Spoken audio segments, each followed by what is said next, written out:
Dang dang dang dang dang dang dang dang dang dang dang dang. Fucking hey! Welcome back to the weekly DLC. I was like, where does it go? Welcome back to the weekly DLC. I'm one of your hosts, Karosh. Joined always by my co-host Danny Vargas Fuck the water. and my other co-host Danny Jang. You ruined it. Best season ever. Bring me wine. And if you're not familiar with what we do, we drink and we know things, and we talk about a lot of nerdy stuff. Talk about comics, games, movies, shows, books, adaptions, and everything in between. We come to you every Monday on podcasting services of your choice. We're hitting you now with episode 120. 120, guys. 120. Thank you for joining us for this episode. It's a special episode. If you haven't told from the title of the episode, it is a spoiler cast of everything that has transpired in the last season of Game of Thrones and everything before all of Game of Thrones. Just all Game of Thrones. We're going to get into all of it. That's all this episode's going to be. But before we get into it, we're going to do what we've been up to this week before, and then we're going to get into it. So with that, Vargas, what have you been up to this week? First things first. I talked about playing Final Fantasy 14. You did. I was level 40, needed to be level 50 to do this special event. This is what you said? So I naively assumed that these quests were all I needed to do to get the specific item I needed. Okay. And then once I got to that quest, I was like, you know what? It's too easy. Why doesn't everyone have this vehicle? And so when I beat it, it's like, you've unlocked the ability to buy this vehicle. And not only with standard money, they have a gold saucer, which is like in Final Fantasy, it's the gambling area. Uh-huh. And in the gambling area, they have special gambling money. It doesn't relate to real money, but it's called MGP. Okay. And I need $200,000 MPG to buy this goddamn car. Miles per gallon. Easy top me that one. I bought it today. I bought the car today. Literally bought it, and he calls me that he's here. And I got it. So what's cool about it is they have essentially what's dailies. They have the way you said it was like your story. It's like I bought it. I got it. I got it. You know, Mad King. Bang bang helps. You know. No, so whatchamacallit? So what's cool is they have like challenge logs essentially, and every week the challenge log resets. So when you complete these challenges, it gives you like a boosted amount of XP or a boosted amount of money. And they have a special one for this casino area where if you do certain casinos, you get a boosted amount of this casino money. And if you do everything for 1 week, you get around 70 to 80,000 worth of this stuff. But it's time consuming. But I had luckily, when I was playing the game and I immediately unlocked this thing, I played a lot of it, which I told you guys. And you guys are like, oh, you addicted to gambling, jokingly, which I am. But so I had already I had 80,000 when I did this. I got to level 50, completed the whole thing, told me like, hey, you've unlocked the ability. I'm like, what? So I Googled it. How do you get this car? Buy it with 200. I was like, oh my God, why didn't I Google this? Black. Why didn't I Google this in the first place, dude? I also like to live dangerously. And the thing is, I went 1 week without ever touching the gambling thing, so I didn't get that bonus stuff. So this was a brand new week. It had just started, and I looked, and so I did the whole thing all over again, got to 160, and today, because we're recording a little early, it's Tuesday, resets. So I'm at 160. I did like half of it, and I got to 199,000. I was like 20 points away from it, and everything required a lot of time to continue. And he's coming. So I played like the smallest games there were, and I tried beating but when you max it out, when you max out the smallest games, because they're so easy, you only get like 10 coins. So I did like 4 times, and I got enough. And now I have no more money, to the point where it allows me to buy a little bit for me to be able to resume playing again. Anyways, I bought the fucking car. I haven't even used it yet because this guy came in right after that. But I also watched John Wick. I watched John Wick. John Wick 3? Yes. The latest John Wick, and it is a fantastic movie. Highly recommend it. even if you haven't seen the other ones, I still recommend it. It's just like watch the other one. holy. I mean, yeah. If you haven't seen the other ones, you're in for just as much of a treat because each one of them, I would love to experience. I think this is the best one though. Like action wise, everything. Like it's just the best. It's hard for me to say whether that stands alone or Yeah. it's a buildup of the True. where the story's gone. But I agree. I came out of it with like holy like, fuck, dude. Like it escalates, but not in an otherworldly way. Other than like, seeing the old ones, like you wouldn't understand what's going on in the very beginning of the of the movie. well, like there's rules that they establish. Yeah. And I think. It'd get lost. Like the moment where he's like, Yeah, and- stuff like yeah. they build on that. but yeah, fantastic movie and Cast. fuck, dude. Yes, the casting is fantastic in that movie. Action. But that'll be another time, another topic possibly. I hope so. And then I'm sure you'll bring it up too. So. Oh yeah, it might. I watched it too. Spoilers. And then My I section. have not played World of Warcraft, mind you, like last 2-3 weeks. What they've been doing is they've been releasing the beta classic. They're slowly allowing people I've seen in. you watching it. So I got an invite. The only problem is they used the wrong bait. Instead of getting the regular beta, I got into You got the Xbox beta? I got the console beta. I got the stress test beta, which is literally only tomorrow. Well, it's going to be for Wednesday specifically, from 2 to 6. I fucking work 2 to like. Someone's gonna call out 9 to 6. Nah, I'm not. But I'm not. I can't even fucking play. You it. can't play even like the last hour. I get off at 6. Oh, I thought you. So got as soon as I get off, it's over. So yeah, I'm Extend the beta. It's fine though, because it says in the little thing, it's like this is only a stress test. So we want as many people to possible as to try to log in at one time and play. Can't. And Can you like remote play? it only allows me to get to level 5 anyways, which is like in the classic it Just takes get a home while. like 10 minutes sooner. Like really, Nah, I don't care.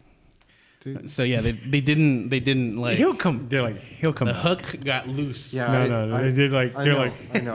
when it releases, he'll be back. I need the full beta. I Tell know them. he really does care, but like, Tell them I need the full beta. just don't worry. Don't get upset. We'll get him back on it. What else? That's it. I mean, really, my whole power went out. That's why I watched John Wick. I'm glad it went out. I wasn't gonna watch it Just later or Saturday. Completely forgot. Then Sunday, I had to bake the freaking bread in the morning. you did So I have was something like- else. Yeah, you had I was like, dang it, I couldn't go Sunday. the gathering. Yeah, I had the gathering, so I had to, like all morning I was baking the cookie or the bread, and then we had to take off, so I couldn't do it. But I finally watched it. Jang, what are you up to? I'm done with Cuphead. Just played Cuphead. I only had 2 more bosses left.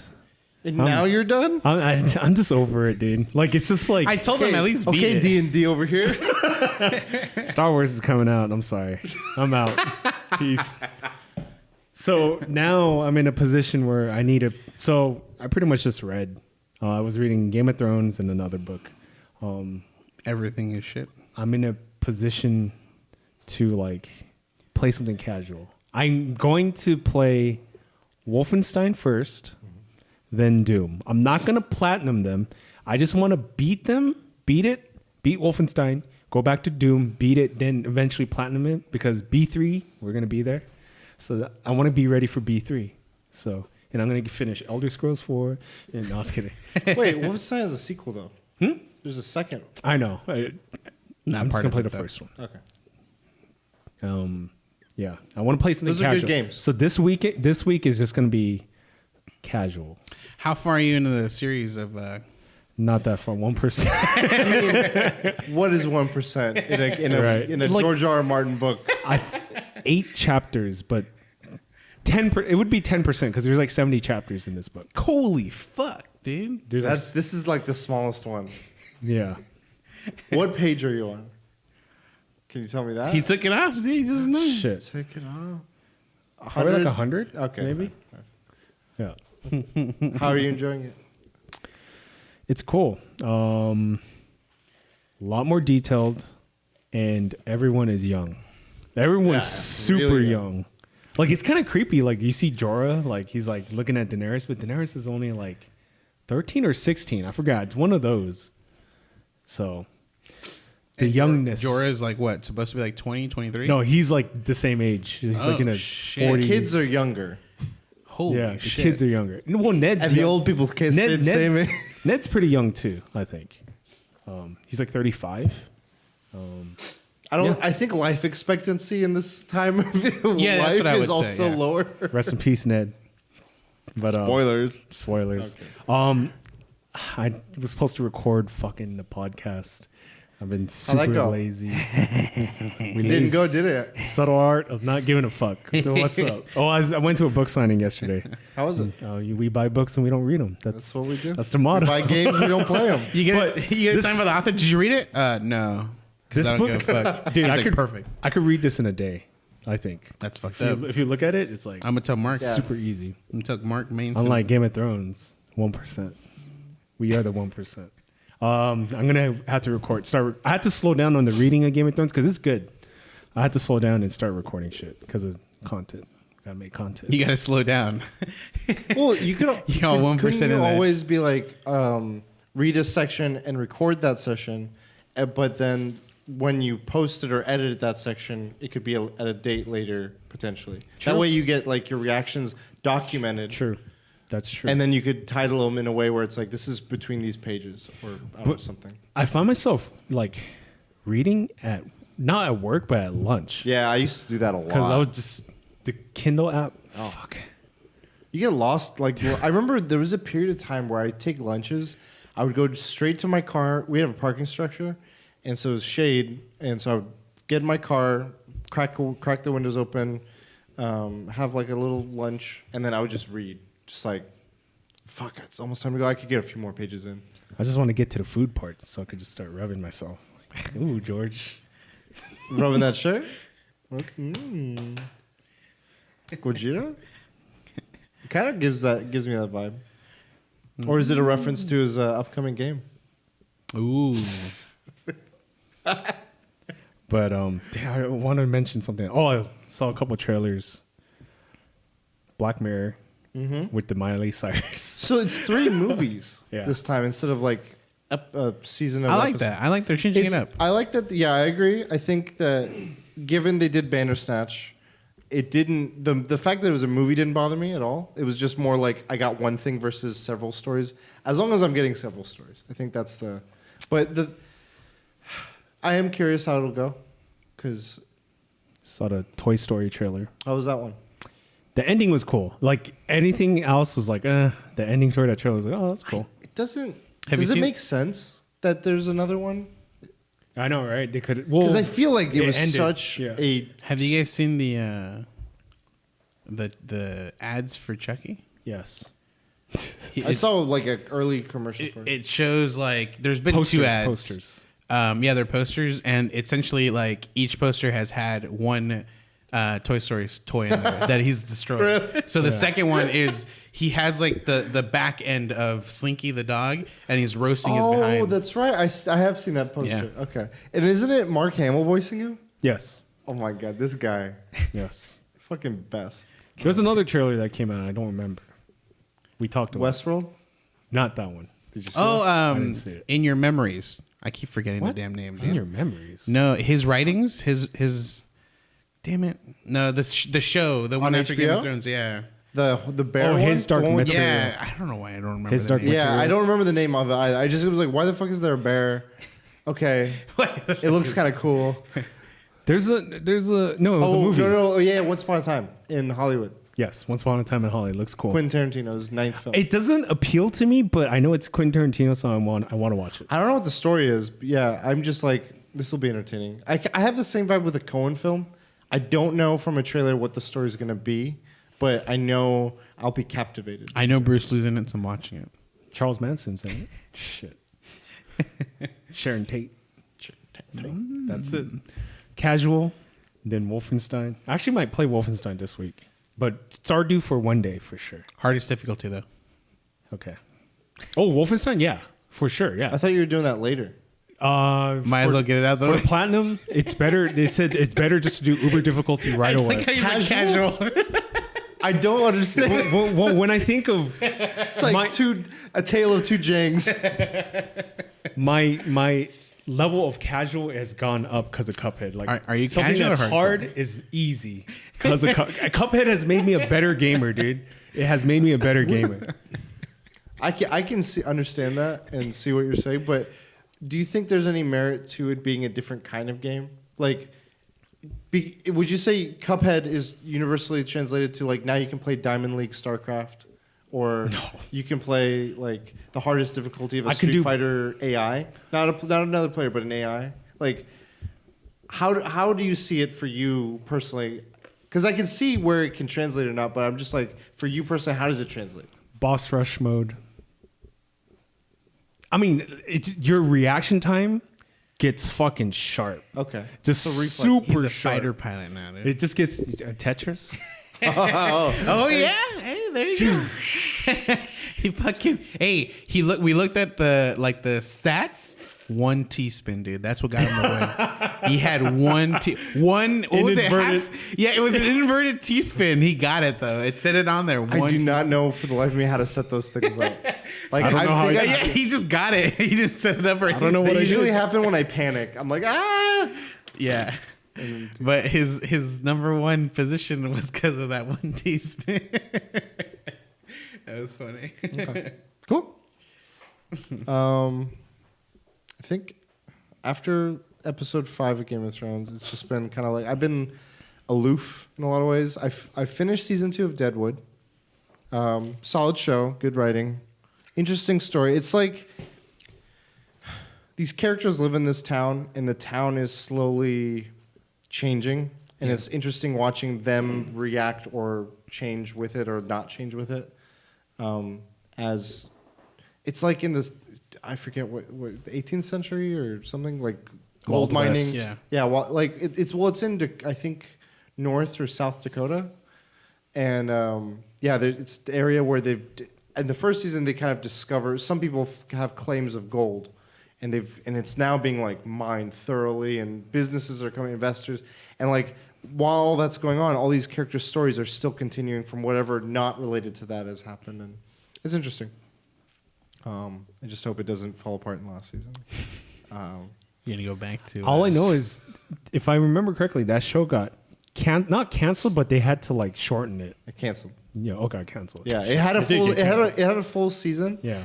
And I don't know the exact details, but I was reading that certain actors were getting contract renegotiations when they abruptly heard the news that it got canceled.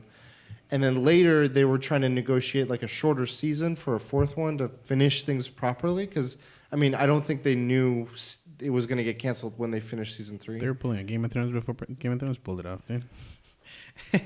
But they declined. But instead now they've opted to do a movie, which is actually coming out soon.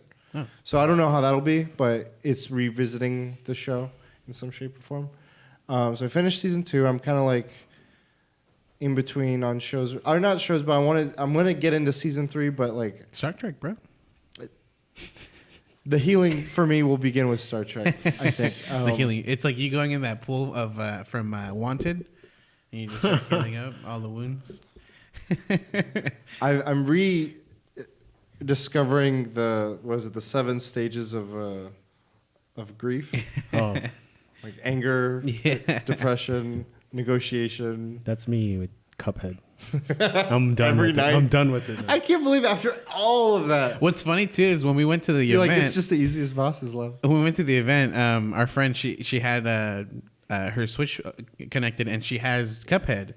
So I was like, let me play it a little bit, and then we started getting into it. He's like, I'm getting back into this, and I think it's just that competitiveness. Like, we're both like, I got it this time, and we're trying to kill the boss, and we die. A plus. Yeah, I'm like, this is an A+ one, and I had it, dude. I had it at the very end, and then my friend started talking to me like casual. I'm like, do you not see what I'm doing? And I'm like, oh yeah, huh? Got hit. I'm like. Got hit and I lost and I was getting mad. And I was on the last section. I had avoided all this stuff and I was like, whatever. Not gonna get it. But Destiny, I've kind of like still simmered down on it. I'm playing a little bit here and there. I have a few things I need to do, but like nothing that I care as much before about.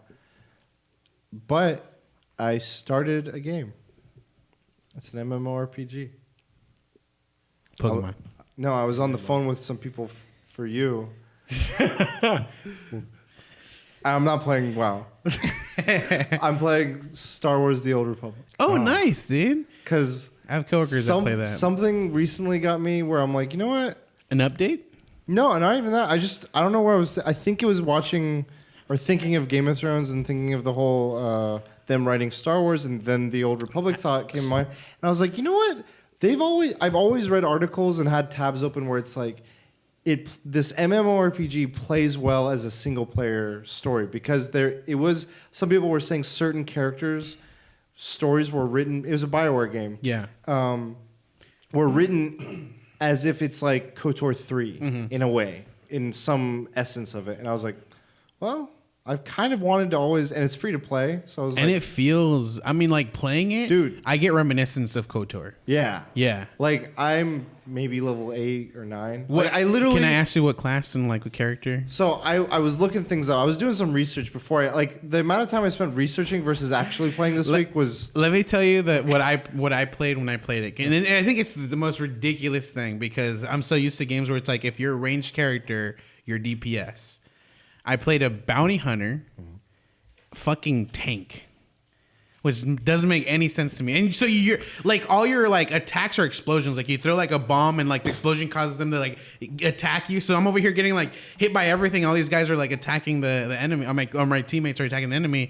I'm like the whole time I'm playing them, I'm like, this is the dumbest thing. Like how am I a bounty hunter tank? It doesn't make any sense to me. But I thought it was the funniest thing. Nice. So you played with a group. I played with a group and everything. Yeah. So I was reading. The main thing I don't want to play. I'm not trying to play things as a group. I'm trying to, and I've read that you can do all of the content, the bulk of the content, solo. So I was like, okay, well in that case, I'll just focus on damage because I feel like that's a pretty broad thing. DPS is typically sought after and often saturated when you're looking for like groups, but so they offer it much more in a variety of builds. So, but at the same time, I also was like, I want a story that I want to care about. And I've played. It showed my old characters, and man, these characters. I'm like, man, I have some memories of making that character because they first came out. I was like, this is the first game I'm going to pay monthly for. I have this big Chungus like bounty hunter sentinel, and he has the weirdest hair and everything. I'm like, what the fuck did I make this guy for? He's weird. And then I have this blue guy who's like an Imperial guy, and I'm like, I just let him sit. Anyway, I was like, I want to go Sith or Jedi. I want to do like some Force stuff. And I was like, you know what? I'm feeling kind of angry right now. Let's go Sith. Ooh, Sith Assassin? No, I did Juggernaut. Okay. I was like, I just want to be a powerhouse and fuck shit up. And even in these low levels, I'm just like quake, jump, like clothesline hit. I was like, all right, I can get into this. This is pretty. And I also was like, I'm not used to MMOs, and I've talked to one of my friends, Sam, about just when you're playing a first-person shooter, WASD, R is reload, C is crouch. There's like a general universal like mindset. I'm not used to Diablo and MMOs where it's like 1 through 0 can be binded to abilities. I'm like, I can barely reach like 6 or 7 regularly. I feel like I should adjust to like F1, F2, like stack them. And I know some people have done that, and he was explaining to me what he does because he plays WoW. And he's like giving me his insight on like some of how he operates. And like I don't know if WoW is this way, but the camera control for me is very weird right now because I have to right click hold to move to rotate my head. But then WASD is like move. Yeah. But then as soon as I'm attacking an enemy, it auto locks on them and it just like jars where my mouse is. And I'm like, I don't know what I'm doing right now because I'll accidentally just start clicking and picking up items in the middle of a script. So I have adjusting to do. Yeah, but that's probably a thing for them because at least with World of Warcraft, if I highlight someone, select them like to focus them, it doesn't like I could be facing that way and they could be like at the very edge of my screen. It'll select them and my character's still facing. And I firmly believe this game has options to set me up that way because I looked within the game.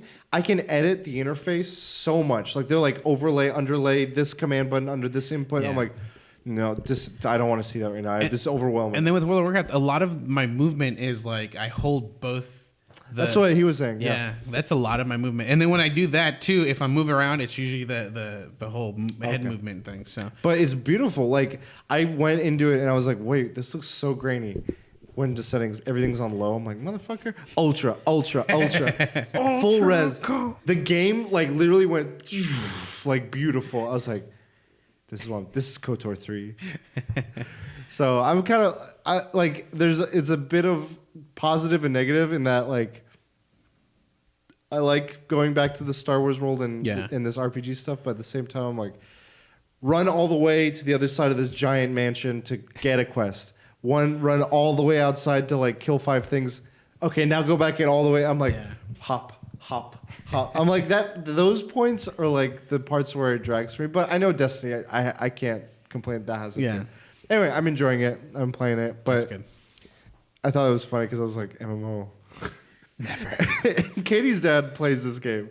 Oh shit! You're playing on a server? I don't know. I haven't talked to You him should about have it. talked to him. Well, I just started this character. I know, but the thing is, like, if you're not on a server, you'll have to either pay There's money like to 2 transfer servers. Over. Oh, okay. There's like West an Coast, American. East Coast? No, it's like America, Europe. Okay. Yeah. And then Asia. But Okay, like, then probably- I don't think we have an issue. I think it's more like he has got like tons of characters on Imperial and Rebel, and he's played this game so much. Like for over the years, I've seen him just like I'm playing with this character today. I made a new character, and it's like Max Light and just like from experience with World of Warcraft, there are several, right? there's a ton of servers. Yeah, I remember that. And if you're not on the same server, you can't usually play together. And then same thing with Final Fantasy. Final Fantasy has like groupings of servers, and as long as you're in that grouping from the same server, you can play. So I can be on a different server within that grouping. I can play with someone in that same server type of thing. I mean, yeah, we'll see where this goes. I'm not like against the idea of playing WoW ever, Yeah. but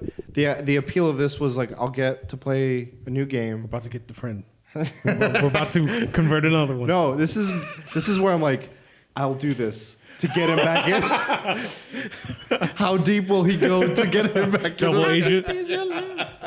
Will I get lost in it myself? Who knows? So yeah, I played that. Watched John Wick. I was like, as soon as tickets came available, I knew I'm like, I don't care. I first thing I said was, Katie, do you have any inclination of seeing this in theaters? She's like, no, it's fine. I'll wait for it. She likes him, but she's not like, I need to see this in theaters. I was like, I'm seeing this in theaters. Reserved. I did the reserved seating AMC. I lucked out. I didn't even realize I got the Dolby, the nice. special audio. Yes. Fucking worth it. It was beautiful. Yeah. Middle seat. And like the recline for this one was different than the other reclines. This one didn't have heating. It had a button that's just like auto. It was kind of weird because it was finicky. Yeah. And like I'm used to a full button and actuating one. Anyway, it was good. I love the movie. Keanu is fucking amazing. Just Have you seen the trailer for Always Be My Maybe? Netflix. It's a rom-com. Ali Wong. Yeah. Oh Did you my see the God. trailer? At the end? Yeah, Keanu shows up in this movie. Fucking. So I was Oh, like, is that the one where she's like, I got a new boyfriend? Yeah. John Wick. It's not him. It's John Wick universe confirmed. cinematic universe. Hell yeah, dude! So many actors are in John Wick. So many actors. Dude, what I love is like they go, I would say almost like breaks the wall, and it's like, you're John Wick. I'm a huge fan. Yeah, it is getting to that point. But like in this world, it also makes sense that like he has such notoriety, and there's such like the humor is consistent in that it's like this dry humor. Yeah. Like one of the villain characters in this one was like my favorite. Like, And I did, when I saw him, I was like, is that who I think it is? who is he? Where is he from? Three Ninjas. No, He's in one of those films. really? Check it Yeah. up on Google.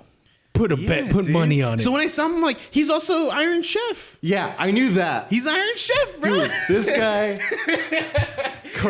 it's good. Oh man. But even like aside from him, just the story, the action, the set, like Mission Impossible has been doing this for me, but this is the other one that like it's bringing action back to what like action feels like. dude, this, yeah, and like, and the gunplay is just fantastic. shit, dude. The fighting even, it's not even like all gunplay. It's like the grappling, the martial arts, the fist. If I have to condense this movie down into like a sentence, guns. Lots of guns. That's not a sentence. A phrase? It's a haiku. Guns everywhere. Yeah, it was good. And then what's it called? Watch Game of Thrones and WWE right after. And fuck, I thought WWE would help, but it fucked me hard. Brock Lesnar coming out, just not even in a match. No one gives a fuck. And then I found out the next day. So they recently did after WrestleMania. They tend to do this thing where it's a draft. Mm-hmm. There's a Raw and there's a SmackDown. They're two different shows. They're separate, or for a period of time they were just unified, and it's like people go in between. They've been doing this thing where it's like they're separate shows. When you're put on one, that's the show you're on. When you put on the other, that's the show you're on. Now they're making a new rule. They're saying certain wrestlers are wild card wrestlers. They can appear on both shows. So let me guess. This Brock Lesnar is moving on to another. Brock Lesnar has no rules. He's like he's S rank. Yeah. Double S. But like Roman Reigns was recently put on to SmackDown, and it was a big thing. So is he healthy? Yeah, he's healthy. He's been good. wrestling, which that's it's good. been good. But they haven't really pushed him in a big way. It's just been he's been doing some stuff. But he was a big thing. Like, he's coming as SmackDown, big name. SmackDown gets someone. And now he's like, I'm an in-between show. So it's like, what does that even, what did that mean even? Because if you're on both, then, I don't know, it's just dumb. So I'm kind of like, I keep up with wrestling, but it's another phase of like, okay, you just, go ebbs and flows. Do you feel like with wrestling, it's like a nuclear arms race? Like they've done everything they can do to shock you? Or do you feel like they could still do things They that can could still shock me, but I don't think shocking is what they should go for. I think good storytelling is what they should go for. But it's a hard thing to go for because you're catering to children, to adults, to all age groups, to fans to people that just watch one episode, to people that watch all their stuff.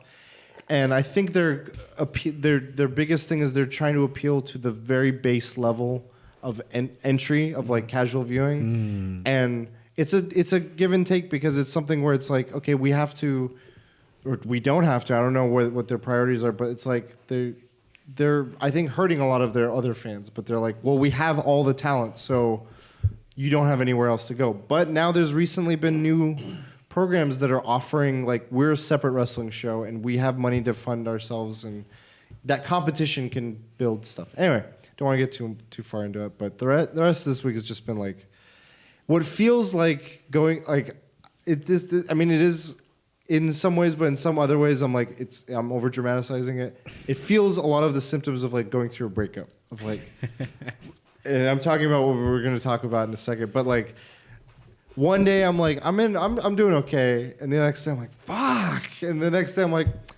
next day I don't know.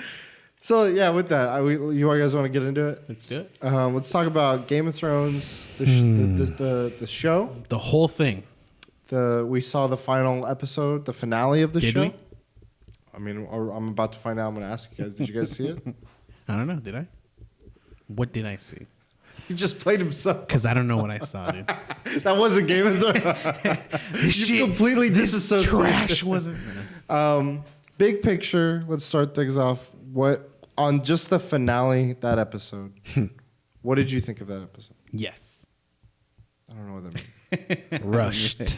Like this whole episode. This episode was rushed too. I felt like We'll get into the season as well. I want to go backwards. I want to go rushed. Episode, season, show. If I think of the episode overall, I think it was within this last season was a better episode than a lot of the episodes that came out.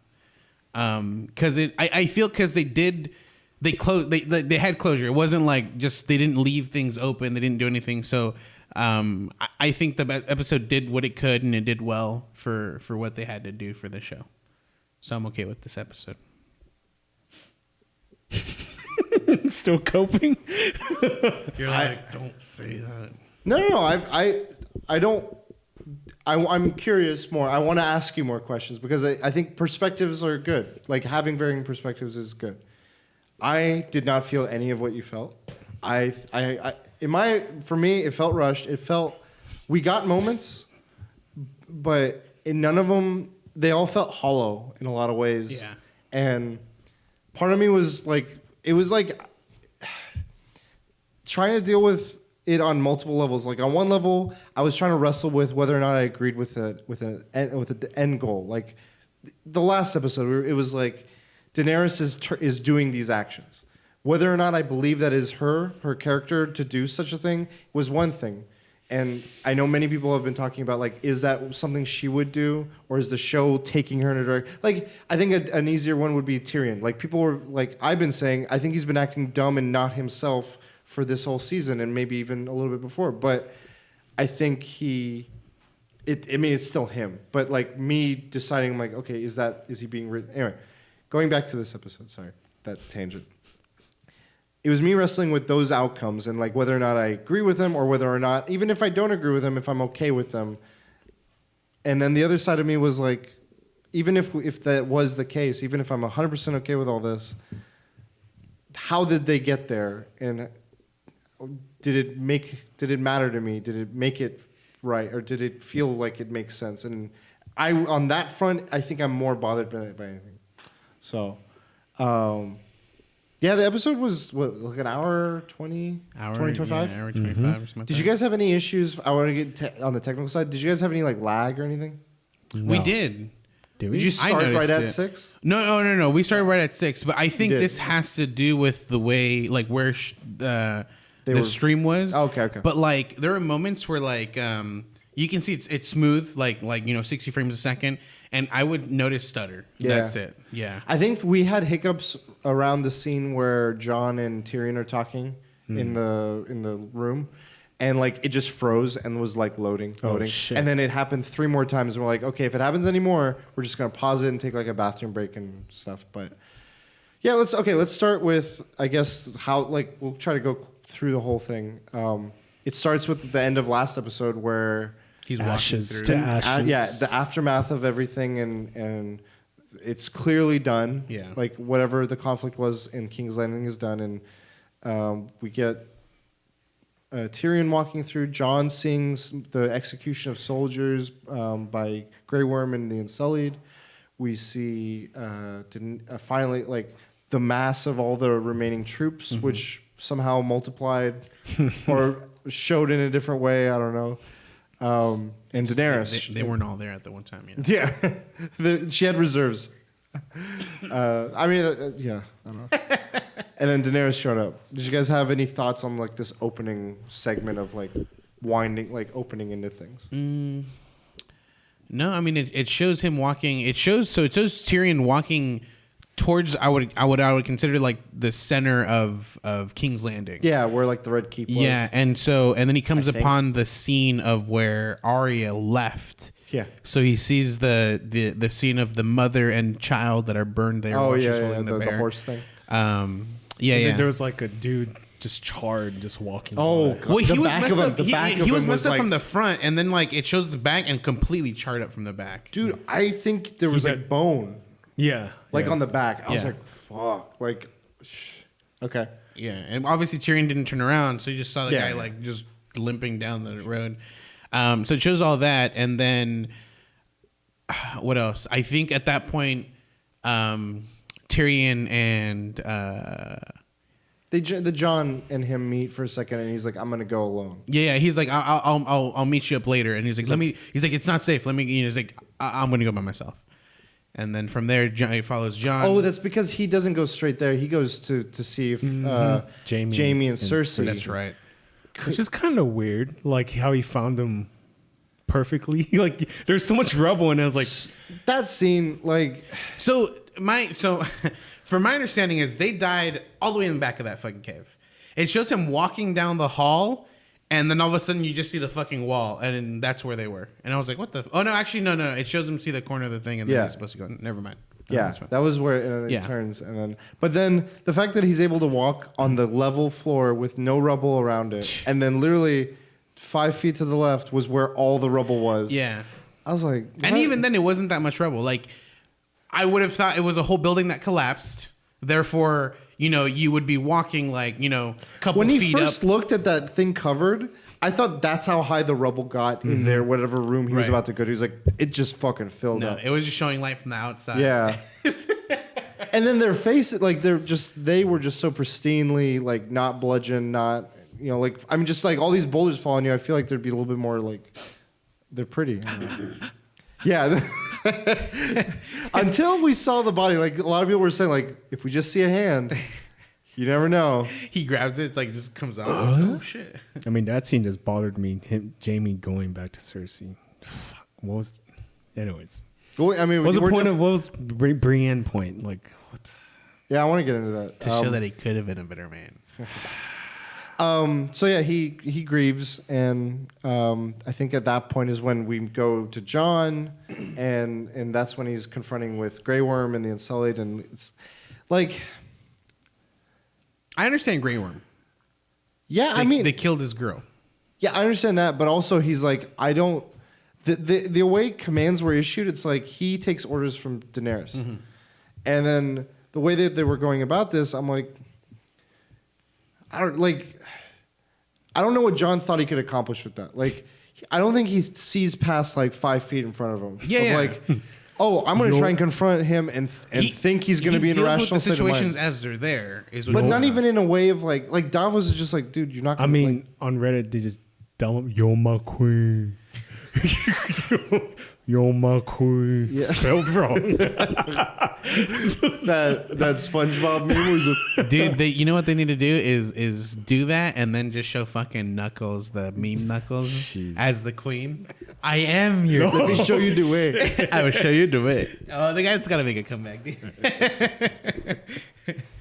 So yeah, we get that. Then we finally get the big Daenerys coming out, and she gives a grand rallying kind of speech. Dude, that shot. of the dragon. You guys Drogon, enjoyed it too? Whew, yeah. One best shot in Game of Thrones. I'm calling it Best? best shot. The mountain second with the dragon flying overhead. Clegane Bowl. That's second, but the best shot. That's the best shot in Game of Thrones. It's a good one. I need to go back and look at older scenes. I need to Google the best shots. Well, no, it was beautiful. I will not knock that it wasn't beautiful, and the timing of it was great. Some scenes, though, like I have a fond memory of, so I got to look back on that. Maybe like one that comes to mind is I think there was a really cool shot of young Ned versus fuck his name was. I know who you're talking about. The guy with knight. 2 swords. Yeah, he's like beat the this- best. Yes, I forgot his name. Arthur Dane or something. Yeah, Dane. I think his name is Dane. Damn, you guys are so good with fucking names, dude. half the time we're bluffing. And hoping it right. You're like, Sir Roderick McLaughlin, McLean. But supposedly that dude with the 2 swords is the best fighter of ever to be in Westeros. I remember that shot. That fight was great. Anyway, so we get the shot. It was beautiful, and it had an ominous tone to it of like, I don't know what vibes did you get from that whole scene of her giving the speech, the shot, and everything. I was like, dude, she's a dictator, man. Like, I was like, dude, this is not how you're supposed to win it. I was very disappointed. I mean, I'm very disappointed in her character arc, but I was just like, this is not how it's supposed to be. Like, What did you think of that? Yeah, I mean, they had a victory, and instead of like, just like kind of chilling, she's over here saying like, we'll continue. We're gonna take over everything we can to better my position, essentially her position. Yeah. So yeah. I think it was very Like what I would consider like obviously What for could- someone who isn't evil, is what happened with the Night King. After that event, they all fucking went in and just had like a feast, And instead of her doing that feast, she's like, "Let me tell them that we're going to continue this fight, that we're going to continue taking over, people that don't want to follow or don't want me to be their queen." I think it's a stark contrast. Sorry, I had to get that. So I'm coping, okay? Looking back at the aftermath of Winterfell battle and how Jon gave like a mournful speech of everything that had gone through, and it was inspiring in a different way, and how everyone received him. And I think this is an interesting parallel to that of like her in front of her army after the aftermath of this fight, and like she's like more like fucking like just adrenaline and inspiration in a different light of like war cry. I thought the imagery was beautiful, like the shot of the dragon, the flag, the broken castle, and that was another one for the books, like wallpaper right there. I keep having issues with it's distracting how the size of her army changes so much. Like Ah, man, like There was no Dothraki. They were all extinguished, and magically, there's a shit ton of Dothraki, and then there's just some Dothraki, and then there's another. I don't know. It's weird. It's distracting for a show that didn't mess with that so much. Anyway, so then they do the scene, and then shortly after, Tyrion, Jon and Tyrion join her on stage. That scene, I thought Tyrion was gonna Just do it right there, dude, right there and then, because Just I like think suicide? he's so pissed at the situation, his brother and sister. I thought, okay, this is it, dude. This is all or nothing. And then when he threw that pin, I was like, fuck. I don't know what. Yeah,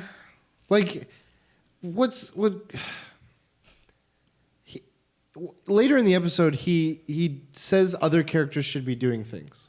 I'm gonna flash forward a little bit. Jon and Tyrion have a conversation after this, where Tyrion gets put in prison and he gets imprisoned, even though she's not taking any other prisoners. Right. I don't understand the consistency there. This person has undermined you left and right, Right. mistakes left and right, In front of. and then does that in front of you, Yeah, and after yeah. you give this roaring speech and everything, and for her to just dismiss him again, it's either one of two things. It's either she underestimates him and thinks he's genuinely weak, which I don't think she thinks that way, because she's shown admiration for him and his prowess and know-how and everything. Or it's just arrogance and just idiot. The idiocy thing becomes. She also said the next time you betray, and she knew, she confronted him about the betrayal. It's like, you let your brother go, you're gonna die, and she just throws him in prison. and then that gives him the opportunity to speak to Jon and really urge him towards what he thinks he should do. Even though I'm like, what you're saying, I'm like, what if he just did it right there to her? What if he was the one to do it? And I feel like he didn't have he's like, I don't have the balls to do it, or I don't know, from a character thing, he had already accepted where he was at. Yeah. That kind of a little bit bothers me, but yeah. So then, the conversation Jon and Tyrion have. What'd you guys think? My take is Yeah. the reason why he wasn't afraid to do that. I remember when him and Bran had a conversation. He said, "Tell me everything." Mm-hmm. I have a feeling that he told him the end result, so he was not afraid of. Bran probably told him, "Just do what you got. Just do you. In the end, you will be all right." But I don't know. Okay. I haven't heard that one. That'd be interesting if something was divulged in that conversation. I know that he told him that they survived the Night King battle, because Tyrion's tone kind of changes when he comes back after talking to, because before that he's like, this may be our last blah blah blah, but then after that conversation he's like, I think we're gonna survive. Yeah. You survive this, you survive that. I think I remember thinking similarly. So. I don't know. What did you have any thoughts on that? No, no, you got. I mean, everything you guys are saying is pretty much I can't Well, while you were watching it, were you just going along, or what did you think of okay, I was getting into the next part of Jon and Tyrion having the conversation.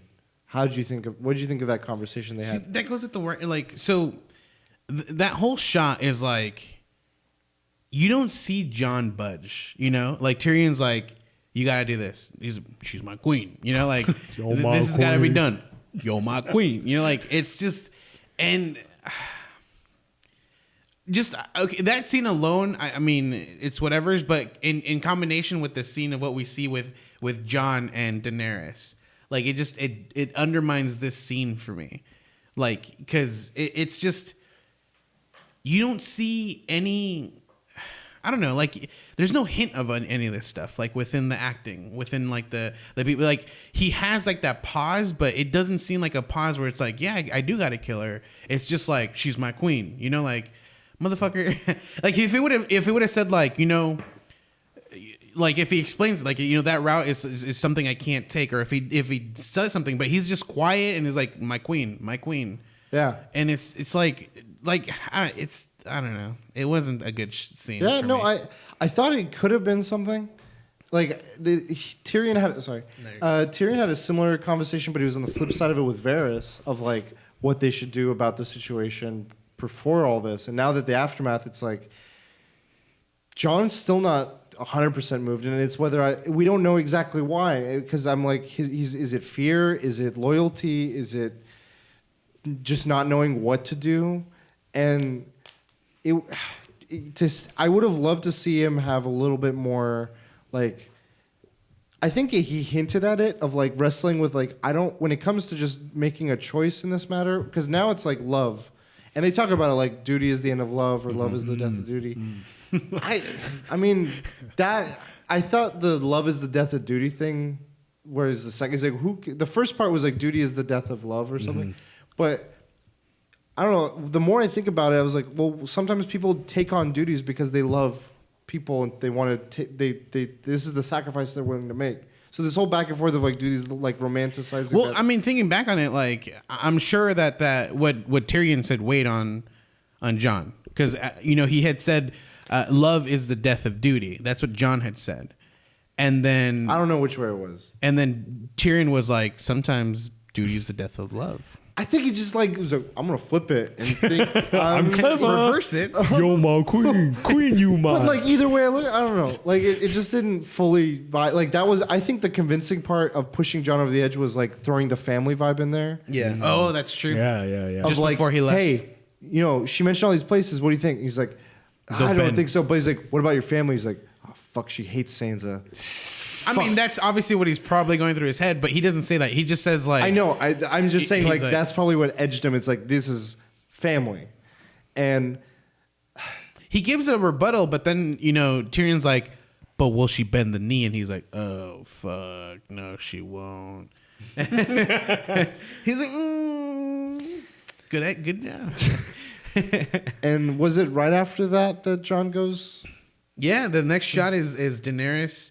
Well, it's Jon on his way to Daenerys and the fucking cool dragon in the diamond in the rough, like dragon in the snow. Oh yeah, that was like Smog, dude. Shit. Like.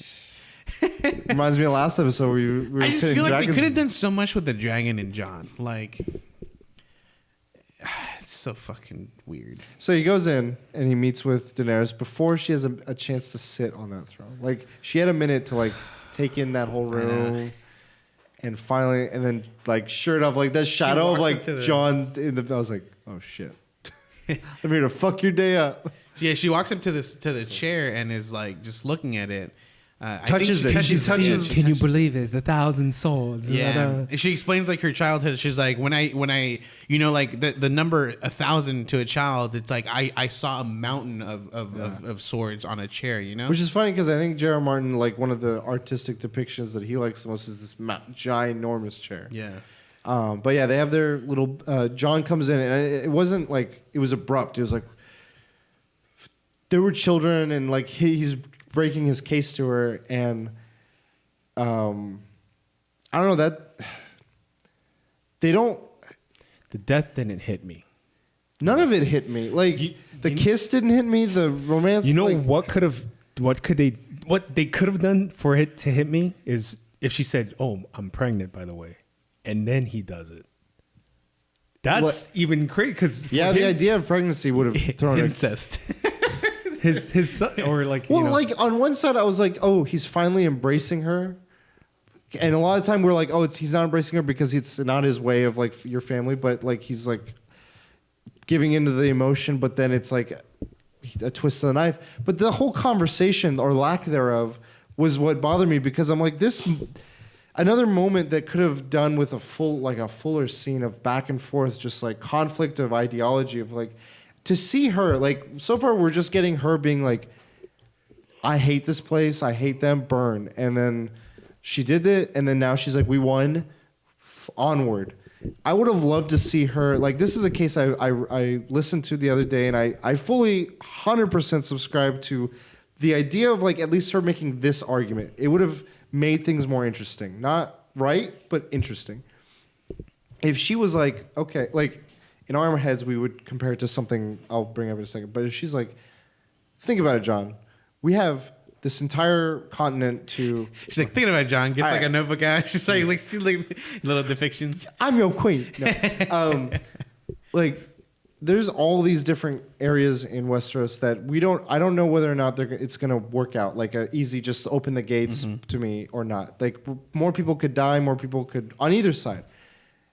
I made a choice to do what I did today today. And without question, everywhere else is going to like see what I've done and not resist whatsoever because of that. And to me, that's like Hiroshima in some ways of like, they made a choice to either continue that war or to just do what the atrocity they did. And it was a tough choice. I'm not saying one way is right or not. And we've talked about like that decision, I think on a prior episode of like Dr. Manhattan and what he did. Or not Dr. Manhattan, Ozymandias. Ozymandias. Yeah. But I mean, he essentially... the movie Dr. Manhattan. Yeah. But that at least she would be like, I made this choice. It is not a happy choice. It is not a daisies and all whatever. But this is war, and this is the choice I made, and I'm standing with it. Like we live with our decisions and we move forward. And at that point, I would have liked if Jon would have wrestled with the idea of where he stands on that conflict, and like they banter, they argue, or they struggle, or they something of like whether or not he agrees or something. And I'm like, fuck, like they just wanted to go for a quick like kiss, and I don't know, like it just lacked time. Like I would, and then the other side of it, the love side of it, I would have loved if this got like a full 1 to 2 seasons of like the romance is building. It's genuine. There's chances, there's challenges, but they overcome them. And then this happened, and it's like, how do we? Are we together still? Or and then it's like, oh, then it's breaking you from it. And I just think one of the major failures is the villainization of Daenerys. Like, I don't feel it was... Like, I don't feel justified. Like, I'm going to put an example of Griffith from Berserk. Oh, yeah. Okay. When I see Griffith's... Can you describe a little bit of who Griffith is? Man. Just like a quick... So he's pretty much... Because I barely know who he is. I don't consider him a bad guy, but he wants his kingdom. He feels like Daenerys in the manga anime Berserk. He does crazy things. He sells his body. He sells his body to this lord so he can not have his men die and get money for better armaments for his army. So I'm like thinking, I wouldn't do that, but that's someone that's very self-sacrificing. So like there comes a point where he accidentally sleeps with a princess. The king tortures him for a year. When they get him, his tongue's cut off, his penis is cut off, his skin and his back is just gone, like it's ripped up. And so he's a shell of a he used to be one of the best fighters in the world. Yeah, he's also lost ton of muscle. He can't walk anymore. Yeah. And like there's a point where like he somehow like gets on a horse and he's trying to commit suicide, and he lands on a wooden fork, or he lands on a wooden thing. He tries to commit suicide, and he starts laughing. He's like, I can't even commit suicide. He doesn't have the strength to like... He's like, I can't even commit suicide. And then like, that's when the demons, like, so he has this amulet and the demons appear. They're like, sell your soul. Oh no, sell the souls of your friends and we will give you your kingdom. And he sells them out and he becomes this like super demon. But just the fact, like, it's crazy. Like, it's fucked up that he sold his friends out, but like, I can understand. I don't agree with it. I can understand his position because he'll never get his kingdom in the state that he is right now. He will never, ever get it. And he has that one chance, but he had to sacrifice everything, and he does it. And I wish they did the villainization of like, or the character, just like, okay, we've seen characters that were just two-dimensional villains like Jamie, yep, and become three-dimensional, just like complex characters. Yep. They still have their tendencies towards certain behaviors, but they have tendencies towards compassion or towards understanding. And we know Daenerys has shown compassion and love towards some people, and hatred and villain and anger and just aggression towards others. But like, nothing ever added up to like the abrupt decision to do this. I would like that change of time. Time would allow for that, and I don't feel like they did that justice. The only thing that I could think of is like, you know how like mental illness, like it's somehow hereditary sometimes. Like that's the only thing that could make sense of it. But yeah, I don't feel like. But they didn't even make an argument for that. They just keep saying like your dad was angry or mad, and I'm like, she wasn't like mad in the Mad Right, King right, sense. right. Like I didn't get. Did you guys get that vibe of like she's a mad queen now, or did you just think she got angry and like to me angry and this is where I think the writing could have been amazing. Yeah. So the thing is, like, if you think about it, like again, we normally when you go to writing and a writer can make you only see two dimensions. You see like everything bad this person did. You're like, this person was insane. They were crazy. They were a mad king. But we don't see the side that caused them to do it. Like, you don't see their reasoning. And when you think of their reasoning, you can be like, oh shit, like this was happening, this is happening. Right. So we saw that with Daenerys. We saw her reasoning. So when we're seeing this reasoning, we're like, okay, this isn't like, you know, these decisions kind of have this backing. So we don't see it as she's going in a rage state. Like there's no meaning to her decisions. You know, she felt like Cersei was using these people as a shield to keep her away, and she's like, I can't have this done to me. Like if I falter now, people will think I'm going to be weak. You know, so it's like I need to take everything out here so people know that you can't use. But she even says normal like, people against I me. will rule with fear then or something. Well, yeah, that's once John was like, I won't love you, essentially, when he tried. But Couldn't do that. Like looking back on that, I was like, I think you know where her inclinations are, and all she kind of needs right now is a little consolation and maybe some sex But or if something. if I pick that specific scene, like the scene where John or when Daenerys is like, I told you how we can live happily. Yeah. And so like, and they're hugging and she's like, all right then, with fear. Like she says that point. I could imagine like a scene with like the Mad King and Jaime where it's like, you know, Jamie's probably telling him like, don't do these things. Don't like, you know, don't rule this way. And he's like, no, I will rule with fear. And that's where No, Jaime stabs him. So the thing with that one that I'm holding differently is that guy was just so everything was he's like, I don't know what your intentions are, but I'm assuming you're gonna backstab me. Right. And like I'm gonna assume, oh, you were over here. You were probably in cahoots with that guy. It's like, where the fuck are you coming up with these like jumps a lot? And like that, he had that for years, and it just kept going. And like at that point, like he'd built this like world around him that was just so delusional that I don't feel like Danny's at that point, and or even we don't know what point. Like just to see. We had this shot where Tyrion walks up to her and he's like, "Hey, I have something to tell you," and it's like. You've done this, and he's like, "What the? Yeah," and he's like, "It's this person." I've been betrayed. And yeah, and then he's like, "It will." But that was more like she knew what was happening. right. But I mean, it's still like it's like I don't hold that the same way. I don't know. I think it's getting there. I obviously just the timing, the length of it. Sure. They couldn't just. They could have if they wanted this to be the beginning of that, and maybe in a season she's now like descended into that. I like see, next thing it's like a shot. It's a scene where it's saying like Grey Worm is fucking lost her loved one and no longer wants to follow me. Like she gets that sentence. Like it could have just escalated from there. But again, what we got the was writing, not that exactly. No. But the thing is, I can't. It's tough to say. Like it had to be shortened down. There's so Did many it things though? Well, no. That's why I'm like, did it though? It didn't. But the thing is, like, it is what it is, and there's nothing we can like. That decision was made to make the season 6 episodes that are a little over an hour long, and that's just what it is. I don't think it was in the hands of HBO. I honestly think D&D they held the cards. There was an interview about that with D&D saying HBO wanted many more seasons. Yes. And, it was and they in were giving us all the resources we needed. We felt this was the right season to end things on the way with this many episodes.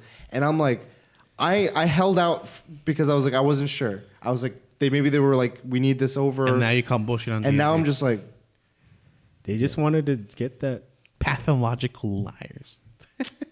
Star Wars.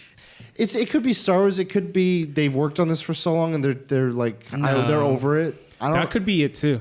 They could be sick and tired of it. Like 10 years of working on something that like you're like I want something new. fresh. Like imagine a Twitch streamer. They're playing a game for so long. I could agree with that. I still feel like they could have ended it though, right? If it wasn't. And the other thing is, I know we've talked about book versus show, and like they've gone off the books now. I think knowing like it's like they decided to make certain decisions earlier in the show to cut certain things from the books. And then they still knew whatever George had told them. We don't know whether it's what we know or whether it's what is going to be in the books. But he's told them broad stroke where the show's going to go or where the story's going to go. It might be like Daenerys is going to do horrible stuff and she's going to end in this way, and Jon's going to have to do, or someone's going to have to do this, and Bran will do this, and so on, and like end points. Yeah, yeah. And because of these like simplified points that they had then cut for themselves, it's like, we got to figure out a way to make this. Let me rewind it. So the books are going to be more methodical and slow. Do you think it'll tell the story right? Like knowing what we know now, the plot points. If it comes out, yeah. And they spread it out. You know what's funny is, so we're talking about D&D here, but what if George, like when the show started coming out, he started getting a lot of threats like, hey, hurry up this books. Yeah. Like finish these books. What if he got burned out by people just fucking rushing him? It is. And it becomes a point where it's like, you know what? Fuck all these people. Like, they think they deserve shit when they're just treating me like shit. Yeah, fan entitlement. The reason why it's taking so long, what I heard is he rereads the stories and he has to like the way because it's in different perspectives. Yeah, it's in different perspectives. So consistency. He is always constantly rereading his shit. And I mean, in his blog, he said the manuscript is 3,000. It will probably be 3,000 pages. But it's also like, I imagine just like a psychological pressure of like, people have read these for decades. I've built this up to be what it is. This show exists and everything.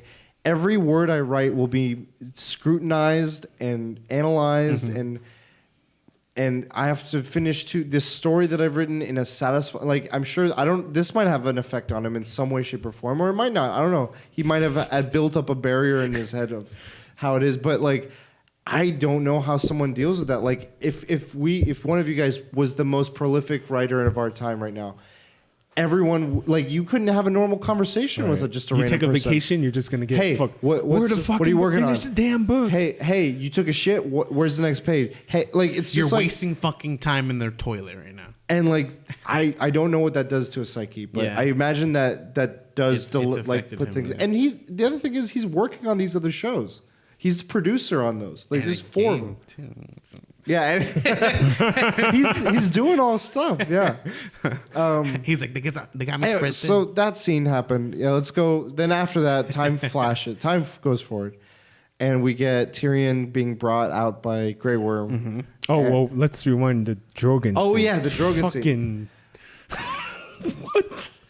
You didn't like they it? Like humanized him, and I don't know. It's just very weird. I think it played out very weird, but like I think about it in my head, I'm like, he's a very intelligent. Like I showed you that meme where he's intelligent. In my head, he understands more, but the way they presented it, I'm like, I think there was a jump of logic for.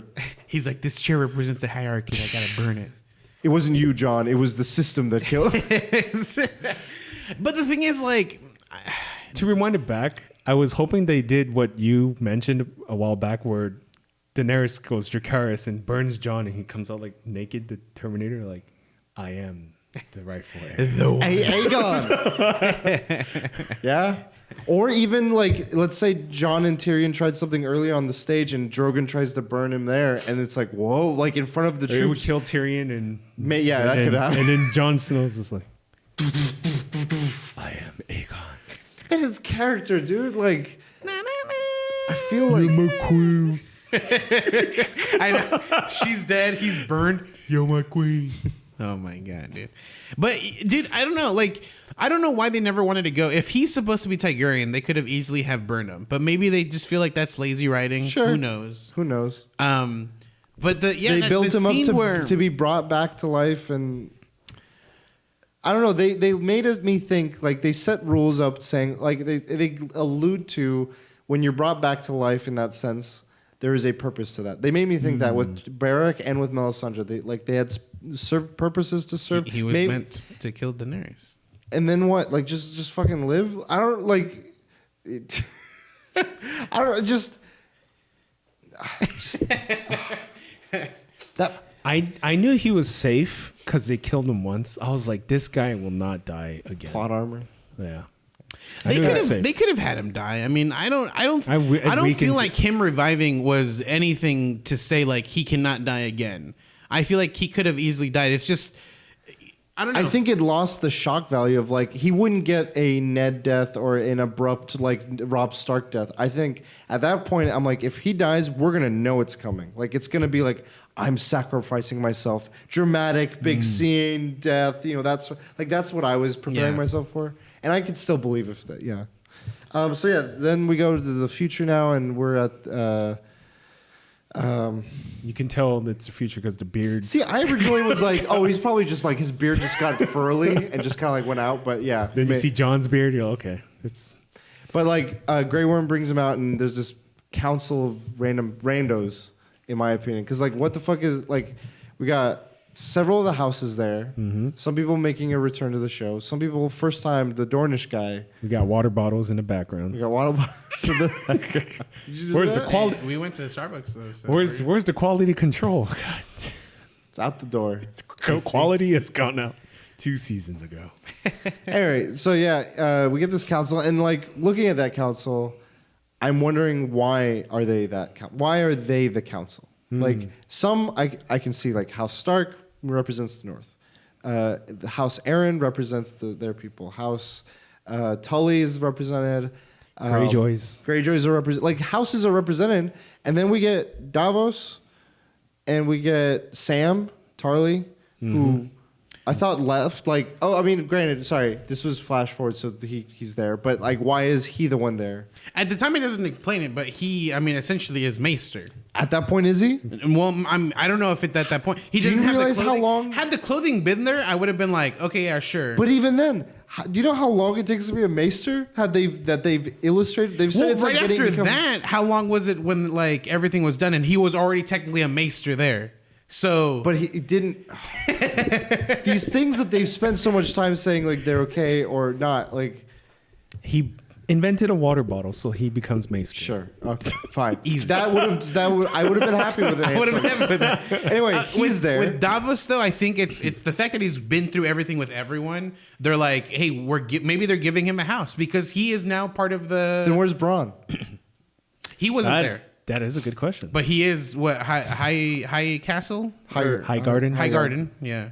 What the fuck is he? Like He's in the prostitute brothel. What's funny too is I brought up, I'm like, because there's a point where Tyrion is sitting, like he's sitting on the chair and like everything's kind of weird. All the chairs are messed up. oh later, yeah. And I was like, fucking Braun's gonna murder his ass right But now, dude. What was weird about Yeah, that scene so- was Grey Worm's like, "Do not talk, you're a prisoner." And then Tyrion just goes through the full speech. Grey Worm's trying to hit skip cutscene, and Tyrion's like, "Nah, bro." He's like, unskippable cutscene, unskippable cutscene. And like he gives this speech, and it is heartfelt, and like they're talking about like how do we rule? What do we? And then they mention they propose a democracy. And Yeah, like, Sam proposes democracy, and they all laugh, and then they proceed to vote. So rewinding back, Yeah, go ahead. that council, they've done that 2 times before in the books where they had to pick a king. So it has been done that way. That's fine Yeah. But for the whole realm. yes, it's happened twice in the books before. I read it on Reddit. So Cheater. But you didn't read it in the book. so they want to pick a new king. They pick a new king, and then at that point, Tyrion's the one to make a case. After Edmund Tully makes a joke of a case. Sit down. Yeah. Uncle, come on. What is the best part is how he looks at everyone. Everyone's just kind of like, And then he looks just like, away. Oh yeah, his sword. He's like, all right, let me just sit back and oh fuck, and he's always been the butt of the jokes, dude. Hey, couldn't hit the fucking arrow or the body. yeah, that was weird. So then, yeah, Tyrion does this whole thing of like, who better than Bran? Because of Stark. his story.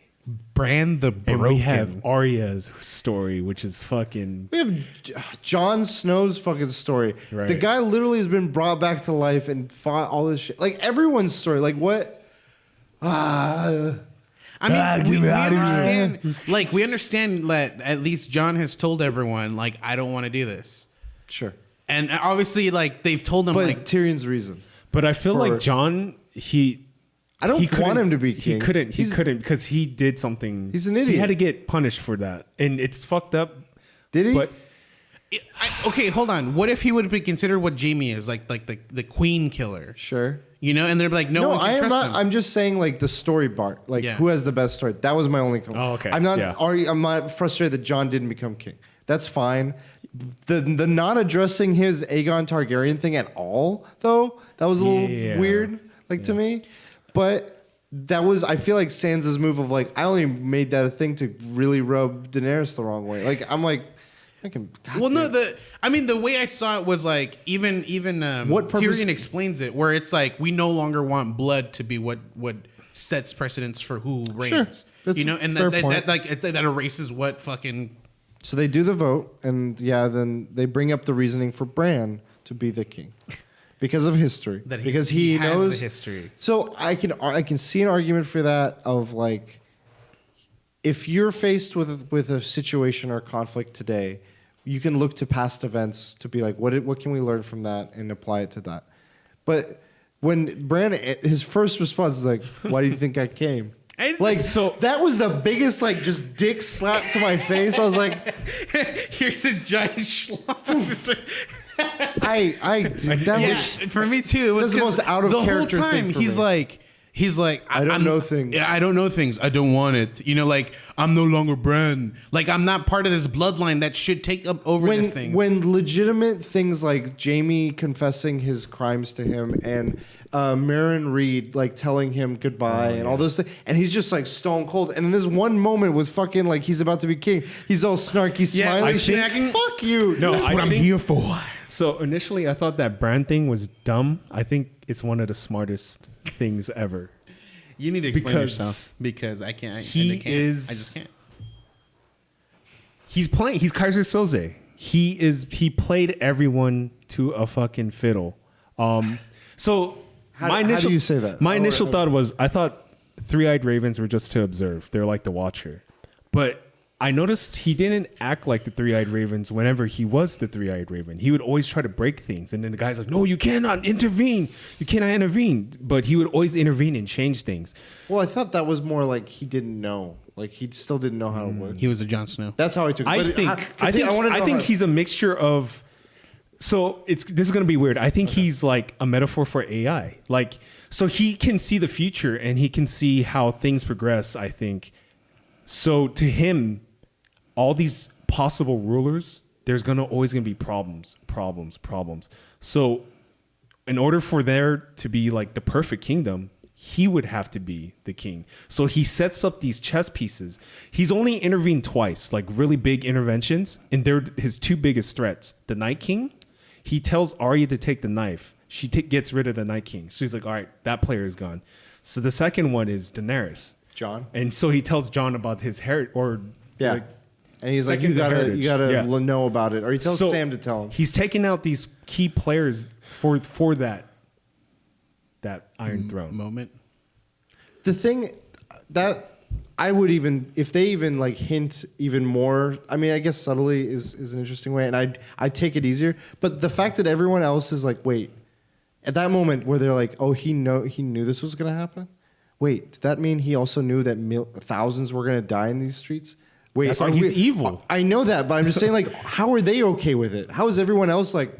I don't think people know that he knows the future. But he's like, why do you think I came? Like, he alludes to it. It's like you don't really. He's son fucking dumbass things like that. Everyone's in like mode. Because there's even the like, shot where when they're at the table. And does anyone bother to be like, how do your powers work? Let's understand them. No, but there's the point where they're at the table, and even Tyrion then tells he should them, know that. Like, wait, the fuck, like. But I don't think he told Tyrion everything. Sure. He just told him that you'll be okay at the end, and so he took out. So I don't like how they killed off Littlefinger. That fucking bothered. I like to believe that Littlefinger is still alive, but he's hiding. He knows that it's over. I hope so.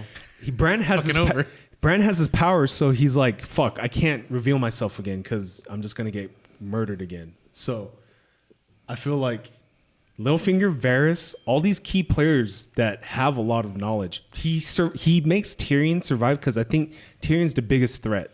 Because Tyrion's supposed to be the smartest dude in the show. Well, I know writings hasn't been good, but he's the smartest dude in the show, but he makes them hand because, that phrase. Keep your enemies close. Yeah. Keep your enemies close. I mean, this is all out of what the writing has been, so I just can't believe it. I feel like can't.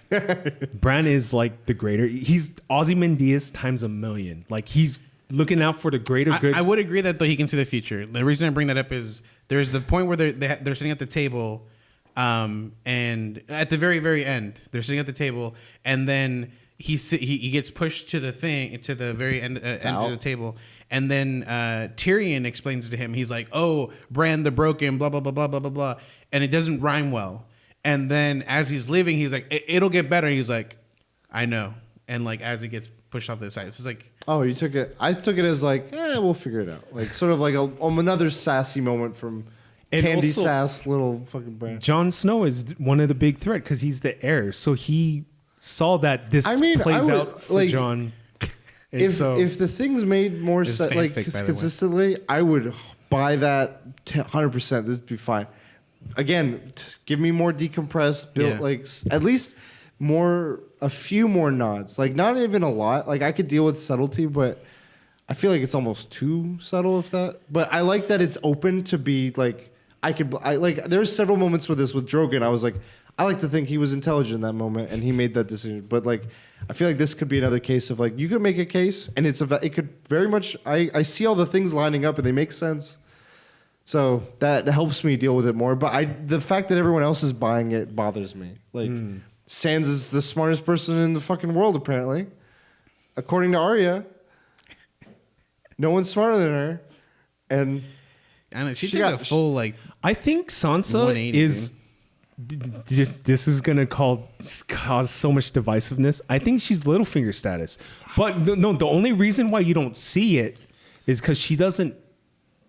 Except for one move, she's not evil like Littlefinger. You don't see her doodles evil. Like she wants her position, but won't do it for evil ways. I would agree. She learned from him. I wouldn't say she's Littlefinger status, but I wish. I mean, I would love that writing. I would love them to have written like she like there's callbacks where she's like Littlefinger said Chaos's ladder. You're like, oh fuck, she's taking from him, dude. Like she's learning. I don't like that they like. To me, it kind of it harkened a little bit to like when Tywin was like, when you have to say you're the king, you're not the not the like for characters to have to say she's the smartest. I'm like, show me she's smart. Like, I didn't get that 100% of the time. It was a few times. Granted, I'm not saying she hasn't developed and become an interesting, complex character in some of those fashions, but that the final moment, even like she was this whole time she wanted to free the North and rule it. I like the fact that she's just like I want it, and Bran gives it to her. I think undercuts that. I think if anything, there should have been some way of like, I'm gonna make things fall into place where it makes sense that they want to give it to me. Like that sort of like strategy or whatever. So in this moment, we would have had like Sansa explaining like, "Hey, I love you, brother. I don't want to be connected to you," and then he would come up with like a rebuttal. He would explain like, if you're not part of the Seven Realms, you will never come know back. that. But he can see the future, so I think he saw that possibility. That's something that you're possibility. just. We don't know if he sees the future. He They've does only see explained. Greenside is past, present, and future. Okay. I've had this argument with someone else. No, I understand, but they so- don't explain it very well. So this is just because he sees the future doesn't mean he sees the way it gets to the future. He might see points. I think potentially. I'm not saying it's right, but I'm saying it's a potential way at which it works. He's like, I'm going to be the king. I don't know how. Things are just going to have to play out how they do. And I know when I need to interact with it or I need, like how you're saying, where I need to not. And I think that might, like, I'm inclined to think based on what the information they've given me, maybe that's how it works. But if he's this, I know everything that's going to happen way, that so many more things bother me. Yeah. Of like, okay, if that's the case, he is more villainous, I give you. But at the same time, I feel like even Tyrion should, like, at the point he's like, I knew I was going to be here, people should have started asking, like, wait, how did we get here? Oh, yeah, Daenerys burned everyone down. We lost thousands of people at Winterfell because you knew this. It would all. I don't think he was going to reveal that, and I don't think. I'm not saying he would reveal it, but I think other people would start think like. I would start thinking it. I started thinking that, like, wait, you knew you were going to be here, and backtracking that way, and someone's got to think of that. Like, I don't think they're all. I mean, the way the show wrote them, they're idiots, but. Every time he did something weird, they'd always rub it off. I was like, like, oh, that's strange. Kaiser whatever. Soze. I'm telling you. Yeah. I feel like you're giving them the benefit of the doubt and you're filling in gaps that we're never gonna know. Like you're just. Well, the books will. I hope so. I obviously really but really that hope so. Is so far out at this point. Sure. You know, like so. But so like, to go into the how after he rules, The reason why I say villainous because he said it himself. He is very jealous of Breaking Bad creating a villain. J.R. Martin is. I need to change that. What other way to change that? I thought it was with Daenerys. See though, but he's written these for so long that I think that predates. I don't feel like he whatever- would change it in an instant like that. I mean, maybe. Who knows? It could be influenced. Yeah, we don't but- know, but I'm inclined to think like Cersei. To me, I think of more like the Walter White. Like she does things for family. But she didn't Not the break show. bad. Huh? She didn't. I was assuming it's a dude that breaks bad. That's what he's talking about. Maybe, yeah. So I do think his novels, the way he takes characters and makes them sympathetic and makes characters villainous, I think definitely shows similar signs to what Vince Gilligan did with Breaking Bad, where it's like it's a subtle, you're rooting for them, and oh shit, they've crossed the line. And I think he's done that with more than one character. I don't know if it's like built up to the just brand. It'd be interesting. I would subscribe to that. I think that's another interesting theory to like people have been like, oh, you know, Azor Ahai's an interesting theory. This is an interesting theory. I think or maybe he heard D&D's like proposal and how it ends, and that's like his litmus test. And he sees these theories like, oh wait, I like this theory. Maybe. All I know is there's so many dead ends. You just mentioned Azor Ahai. Yeah. We have. I feel like Littlefinger was a complete dead end. Like it seemed like he had so many things set in place. Like he would have had something in emergency. Like if I get murdered, this shit happens. His death is when the show I think just went. For me, and writing was like, it didn't make any sense. That was like the first time I was just like, Yeah. what the fuck? I feel like the Night King was a dead end like that. It just ended abruptly, and that was like, all right, moving on to the next thing. There was just so many things where it's like we're not going to write about this anymore. Like this is gone. Well, like I once think it's of the done- character arcs, and regardless of what, like, not regardless, but like seeing Jamie go through challenges and struggles, and then he comes back, and there's literally just an embrace, and I'm like, what? Was all that for nothing? Are you just saying you're going back to the ways you were? Like, what? That like Tyrion says in the speech, he's like, stories matter. And to me, the way these ended, it felt like it didn't matter Yeah. in some of these cases. That's exactly. Let me rewind it back. What'd you think of Brienne's? Oh, well, first of all, Samuel finished A Song of Ice and Fire minus Tyrion. I know. I mean, we had said this before, where like, what if Sam's writing the books, or what if like all this ends and he's like older and he's like, I knew it was gonna count, but I didn't expect it to happen there. I had a theory, and it was more in the conclusion of the show. My brother, actually, I give him credit. He thought of something that I was like, to me, that would have played out better in my head as a capstone to things, and it was. The show kind of dims down with its final moments, and we get who knows how far in the future. And it's like Winterfell or some other castle, and it's an old Nan talking to a bunch of kids and telling them stories. And you kind of hear her describing vaguely people who were like, oh, I think, yeah, that was, you know, these Tyrion, people, or that was this encounter, or whatever. And you're like, she's telling him that story as if it's legend, and you're learning that it's so far out that it is legend now, and it is the song of, like, that period of time was known as like a dance, you know, this ballad that we listen to. It finishes off like Princess Diaries, where you find out like it's a but grandpa she's more or telling uncle. it rather than reading. Right. But like that, Yeah. It would have been like, oh, the way people talk about Aegon and his conquering of Westeros, or like the days of the children of the forest. Like this is another period of like legend, and to me that was like that's how the show should have been. Yes. Like. And when the book came up, I'm like, that I would have liked that mentioned. But why did they take out Tyrion? Because he It's was a fucking stupid. major player, dude. That was just like a slap. Oh, God. Yeah, how do you even take him out and not like account for like he was three hands? He was Yes. pivotal in so many different moments. Yes. Like, do you just like redact? And then that council, I was like, that to me was fan fiction. That was like, let's get every character we know and like put them in a room and. I mean, that dude was there, Howland Reed. No, in the I meant the small council. Sorry. Well, you mentioned the book. I was thinking about that room. I really do want to go back. Like it bothered me. Brienne's? The Sansa moment where Oh. she's like, I want the North, and they're like, okay. and everyone else is like, wait, I thought we're Seven Kingdoms. I want the Iron Islands. I want like what the fuck? Like no rhyme or reason. To me, like at least there should have been a catch. It should have been like this is the stance I firmly have, and I want to know what you guys thought of it, if you agree or not. Of the just what it was shown. I thought if you're like, oh, you get the North, fine. But if we're doing any sort of Night's Watch or rebuilding of anything to protect us from whatever's beyond now, if there's anything, that's the North's burden. Like you guard us from that. Yeah, isn't the Night's Watch part of the Winterfell? Like No. it's their thing? No, it's the realm. They protect the realm. That's okay.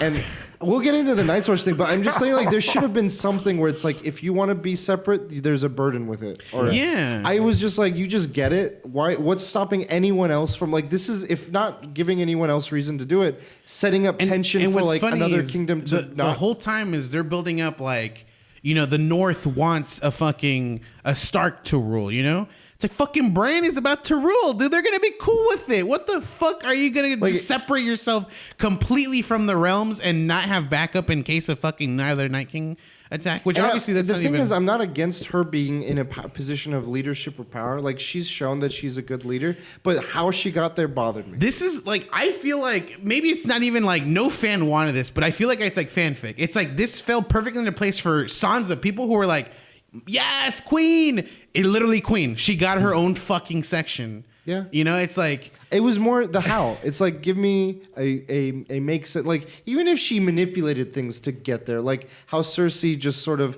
took down the sept and did like in her own way. Like She it made kind of sense. did. Cersei? No, Sansa. How? She just said, give it to me. She told Tyrion Jon's the true heir. But That's a play. That is a play. I agree. But like at the end when she's like, give it to me, and they're like, okay. I didn't like. there's no repercussions. I didn't feel like that was. I think because Bran can see the future, and he's like he played it out, and he was like, Then that's. I think that's lazy writing. Then because That's it's the just thing. like any we're challenge. making Oh, I've seen it. assumptions. It plays out. Like I feel like on that side. That's the thing is like, I hate, like we're filling in gaps that should have been written. Like I don't want to do but that. I mean, but he's been doing that. He's like, oh, the Night King's coming for me. Put me out in the open. That's where the fuck did he work to? That, Oh, the war game. Yeah. what yeah, the fuck, dude? Lazy But writing. I mean, put me out in the open. Why would you put him out in the open unless he can see that? Oh, I'm okay. I'm gonna be okay. Sure. Theon, I mean- you're a good man. How would he know that? Because he could see the future. Well, he says that right before, like died. at I the know. very end. I know. At the very It's end. the end of his time. But I mean, why would you put yourself out in the? I agree with you, yeah. But the thing is, like, I can't fill that empty void of like, why did this happen? I can't just be like, oh, because he saw the future and he knows this is. That's just lazy thinking and And writing. that's for lazy me. writing with Doctor Strange in Endgame. Yeah, I mean, there Well, is no. difference. I'm like, there is social conflict in this show, and like just because a character addresses a concern, like okay, even if someone was like Yara, or is it Yara, the Greyjoy one? Yeah, yeah. Or Asha, I forget. I know the name switched in the book. So Yara, if her or even Dorne or someone else said something like, she just gets it. Like I want to secede. I would have at least liked some conversation of like, okay, that is many people would think this way, and regardless of if Bran knows how it's going to play out, at least a conversation, because the show has done that before. It's addressed like, oh, people don't just buy things and just like that's how everything's going to be. Like we as a show viewer might be like that, but the show has been methodical in like explaining what makes sense or doesn't make sense, and or even if it doesn't make sense, like a show of power to be like, you're going to listen to what I say. Or the Well, North I is know- like the North has the only people with forces after the. I know in the Unsullied. book, the North is the biggest. If you combine all the other 6 kingdoms, the North is the biggest land mass. The Iron Irons are literally separate from everything, though. Like, and Dorne, for the most part, has traditionally in the history of this of the books and everything Of this shit? of the I was gonna say the show, but I mean they haven't really addressed in the show. In the books, they've governed themselves. They're like, we don't bend the knee to anyone, but we're in this kingdom. Well, it's they like got fucked over though. in the books or in the show. Oh, in the book, not Dorne, but the Iron Islands. They try to like. They try to take over. Yeah, they try rebel. to be but theirs, Dorne has but always they just got- been like, we're gonna do our own thing, and they're still part of the Seven Kingdoms. Why can't the North like? These things exist, and they've been in the past addressed. Whether or not it's just someone saying it's the command or whether someone gives a logical reason, they at least address it. And that's my issue. Is like it wasn't addressed. It was just like, you get it, and this happens, and this happens, and it's like a bow tie sort of thing. And I didn't buy it. I'm like, I don't know. Okay, sorry that we went on a little bit more on that point. Well, we went to the small cow. Oh, Brienne, you mentioned Brienne. Wikipedia. The book. What did you think? I mean, Jamie's always about legacy. I think it was cool, but at the same time, I just think the whole Jamie and Brienne thing was, what was the point? It was too short-lived, you know. But the thing is, I think obviously this scene shows the fact that she still had love for Jamie, and instead of writing like this dude was a piece of shit cheater who went back to his, you know, it's just she wrote like a legacy that will live on for him, even though it starts with him being the Kingslayer. United. It ends with him, you know, protecting, dying, protecting his queen, like because it was always derogatory. Oh, Kingslayer. Yeah. He never like, and then this one it's the reverse. Like the only thing that about that scene, it was less about what she was writing. I agree. I think that was a cool like thing to do, and I'm okay. I think you can like, I mean, we'll probably get more into it here, but like you can, while your last feeling with something or someone was bad, you can still be like, they deserve more. You know, in the big picture, like I want to make sure their legacy is remembered or honored or you know something. The part that I was kind of like, again, filling in gaps was how she's now a guard of the king. And I'm like, she had sworn her life to protect the daughters of the Starks. To me, all that I would have wanted or even liked is if Sansa and her had like maybe a quick conversation of like, you like, and it would have been closure in terms of her where she's and what it she's also done could as have a been character. easy too. We could have, like, because she's done this thing of, like, I'm swearing to protect Renly, failed. I'm swearing to protect Catelyn, failed. I know. And then she's like, I have to protect these maybe two that's daughters. why she didn't want to do Sansa, because she failed every No, single she one. was protecting her. Yeah. But, like, I Sansa feel like should have been like, I'm, like... that scene that you're asking for, I think could have been easily done, because the thing is, the whole concept is keep the legacy of like the Starks alive, you know, protect these two girls. But once Bran has become the king, it's easily Stanza can be like, hey, I want you to stay with Bran, protect him. He's a Stark and he is king now. Like this is perfect for you. Yeah, Bran and the realm. Yeah, you know, yeah. and she could just be like, it just shows like she doesn't even say anything. She just is like. She's staring at her and like obviously in disappointment is like, I agree, like I will do this, you know, and like that's I will take that burden exactly on her. Exactly. And I think it also would have been a cool moment for Sansa as well to be like, look, I am confident enough that I can take care of myself and I can watch my own back, and you have bigger things to bigger challenges to overcome and save us from, Sir Brienne of Tarth. And I think that moment, like that's a character moment, and it's skipped. Like to me, done dirty. Like They wasted that on fucking showing Jamie's writing. I know. I still like the Jamie writing part. I think that was good. I'm just saying, the show being longer, the seasons being longer, that is where this could have been shown, and I think everyone would have eaten that stuff up. Like we've had moments like that. But the thing again, like they've had so many dead ends, like.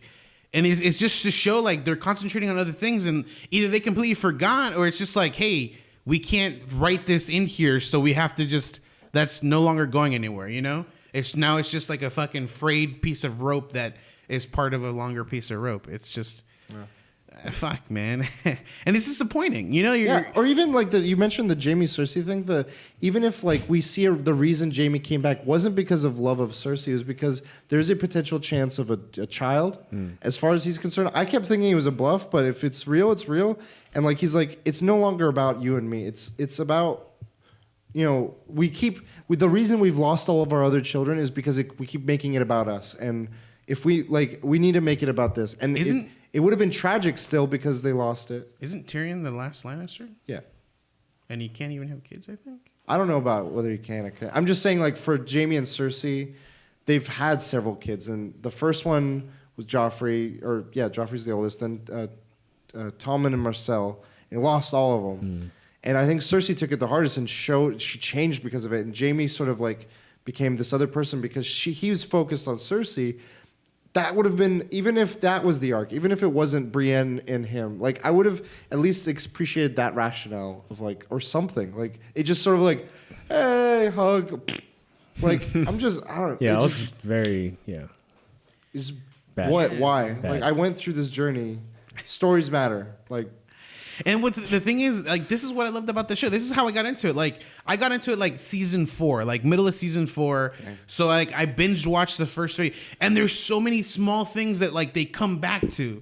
Like it's not even it's not a dead end. It's like, here's this kid running off this way, and later on it's like, oh fuck, he went that way because there's, and you're like, that whole thing made sense. And then we get to towards the end, and these jumps much more important fucking just the culmination of all rounds. these things. Yeah, dude, and it's all done. Like it all fucking goes away and goes to this small. Well, small part. I haven't gotten to this character, but I read on Reddit, young Griff actually is a game changer. Like him not being in the him someone who doesn't exist in the movies, right? No, in the show. not in the show. Him not being in the show. Several like, characters don't and exist. this guy pointed out like 15 different points. Like if young Griff wasn't here, this wouldn't have. This would have been. Dun. Isn't he supposed to be like a great general, like sergeant or like? So war? what? I might be mistaken. He is the rightful heir. He's a living male Targaryen, but people don't know if he's lying or not. Yeah. So There was well, we kind of got, I think in one of the seasons, wasn't there someone that thought in the show with Daenerys that they were like, I'm also a Targaryen, and then he got burned in the show? I don't remember. It was in like the fire pits in like his brother, Essos. her brother. Yeah, fuck. No, not that. I know. Maybe I'm wrong, but yeah. I could totally see them like that. With the Euron is in Victoria, like the Greyjoys have a total like. Euron is such a different character. He's a fuckboy in this one, and yeah, he's like this sorcerer warlock kind of guy. He's a fuckboy in this one too. Yeah. No, I'm saying in this show he's a fuckboy. Oh, sorry. In the books, he's like a warlock sorcerer. Yeah. Like I've seen shit and gone with places with my crew. I've had to cut their tongues out so they never speak of the shit we've seen. People, he has this horn that is said to be from ancient Valyria, which is where the Targaryens and all those dragons come from. And this horn, he claims that can control dragons regardless of if he like rings. But someone tries to do it and they just vomit and die. Like shit. Like yeah. There's that much he's power. like, it's not like anyone can blow this horn. Yeah. You have to know how to blow this horn, and I know Yeah. the ways of this shit. And like he's seen shit, and it's like that's not the one we got in the show. So we just got like Captain fucking rootin' tootin' fucking Captain Blackjack or whatever his name is. So I don't. Yeah. And then I just real quick, I realized that like since Tyrion is the last of his line, and so obviously Grey Worm wanted punishment for Tyrion. I think the best thing for him would have been like if they would have been like, hey, Grey Worm, what if we make him similar to you and we chop off his dick? It ends his fucking line, and he can no longer enjoy. Yeah, and he can no longer enjoy what he enjoys. That would have been a perfect fucking punishment. He hasn't had sex in life. That would have been a perfect punishment. And then on top of that, him becoming Hand of the King, where he has to fucking. I don't think that would have made for good TV. Maybe it would have been good. I know. No. This is just like obviously side thinking. But I was like, that would have been perfect punishment. Like that would have been like end his line. Yeah, ends his line. So Grey Worm was like, he's the last of his kind. You want to end his line? Send him to the Night's Watch. Shit. Buddy cop, John Tyrion. Damn, we get fucking Hooch and what's his name? What is the? Oh, Hobbs and Hooch. I don't know what their names are. Hutch, Starchy and Hutch. Oh yeah, Starchy and Hutch. So then after that we get the goodbyes for Jon. Tormund. Bro. Well, no, before then he's saying goodbye to Sansa. Oh yeah. Then he says goodbye to Arya. That shot was cool where they're walking, and all it's like a mirror shot. Yeah. It was like very mirrored. That's a cool shot. Part of me thinks like the way it's going to play out in the books isn't going to be like this all one big reunion goodbye. It's going to be like Arya's going to be an own part of the story somewhere. I think in the books some of these people will die. Yeah. Before we get to this scene. I mean, in the books we still don't know if Jon comes back. Yeah. It literally, that is one of the last 2 chapters in the last book. Right. When Jon got stabbed, he looks at Ghost, and I think it's not confirmed or not, but he's trying to say "G," and I think I do think he had planned on writing him to come back. Maybe, but like if there's a young Griff who might potentially have claim to the that's throne, fucking true, yeah. there could be a whole new Yeah. dynamic of like another Targaryen and what that means. So Barristan Selmy's still alive in the books. yeah, that guy's one of my. how far back. That guy's one of my homies. OG. I don't know how George writes. I haven't read it, but he could also write it to where John dies. Then it continues on the story with like, you know, Griffith becomes like a huge important role because he is the next in line. And then like when everything's going to shit and everyone's like, fuck, I'm the last in line. Jon Snow just pops out of nowhere and he's like, Maybe. I'm Edgon Targaryen, by the way, you know, like fucking. Yeah, we won't know. And then he has to explain like, oh yeah, I got revived by some fucking red-haired witch and shit. Then we get the goodbyes. Arya says she's not going to be going north. She's going west to Westeros. She's fucking, you know, Columbus now. Yeah. Gonna see if the world's fucking round and shit. Gonna go sail west. What's west of Westeros? Fuck if I know. I don't know. I felt like her story arc kind of She like didn't even do her face sting. I thought she was gonna do one more time. I feel like that was a dead end too. yeah. Like they showed the potential by her. She had a happy ending, but like I didn't get what she like all of the challenges she went through. It would have been cool if they ended it like she's on the boat, and obviously, like I would assume people wouldn't take her seriously for being a young kid, like a young girl. So it would have been cool if I don't know. She She killed the Night King. People were gonna take her serious, man. But it would have been cool if she like somehow, Depends like, on what stories they tell. It does a 360 The book. shot. Like she's on the very edge of the boat.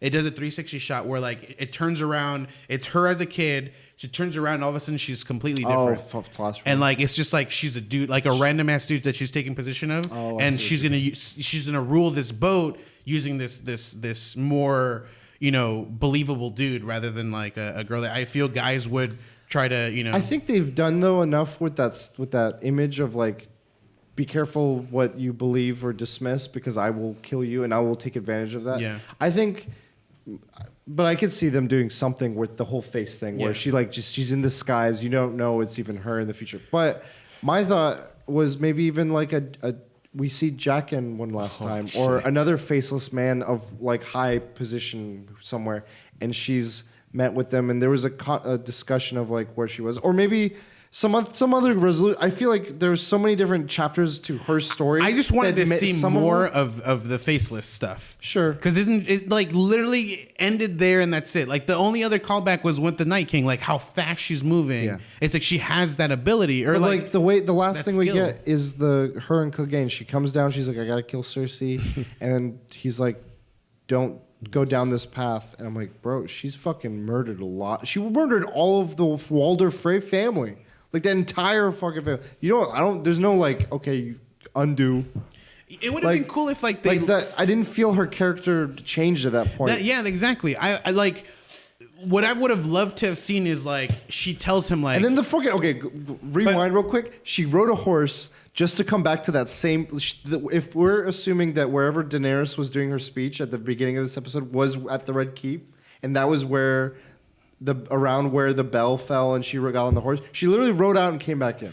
She has changed though, because like she didn't kill the Hound. Like she had a list and she didn't really stick to. I mean, a lot of them died from other people, but like she did have like a change of heart, I guess. Like she didn't kill the Hound. He was on the list.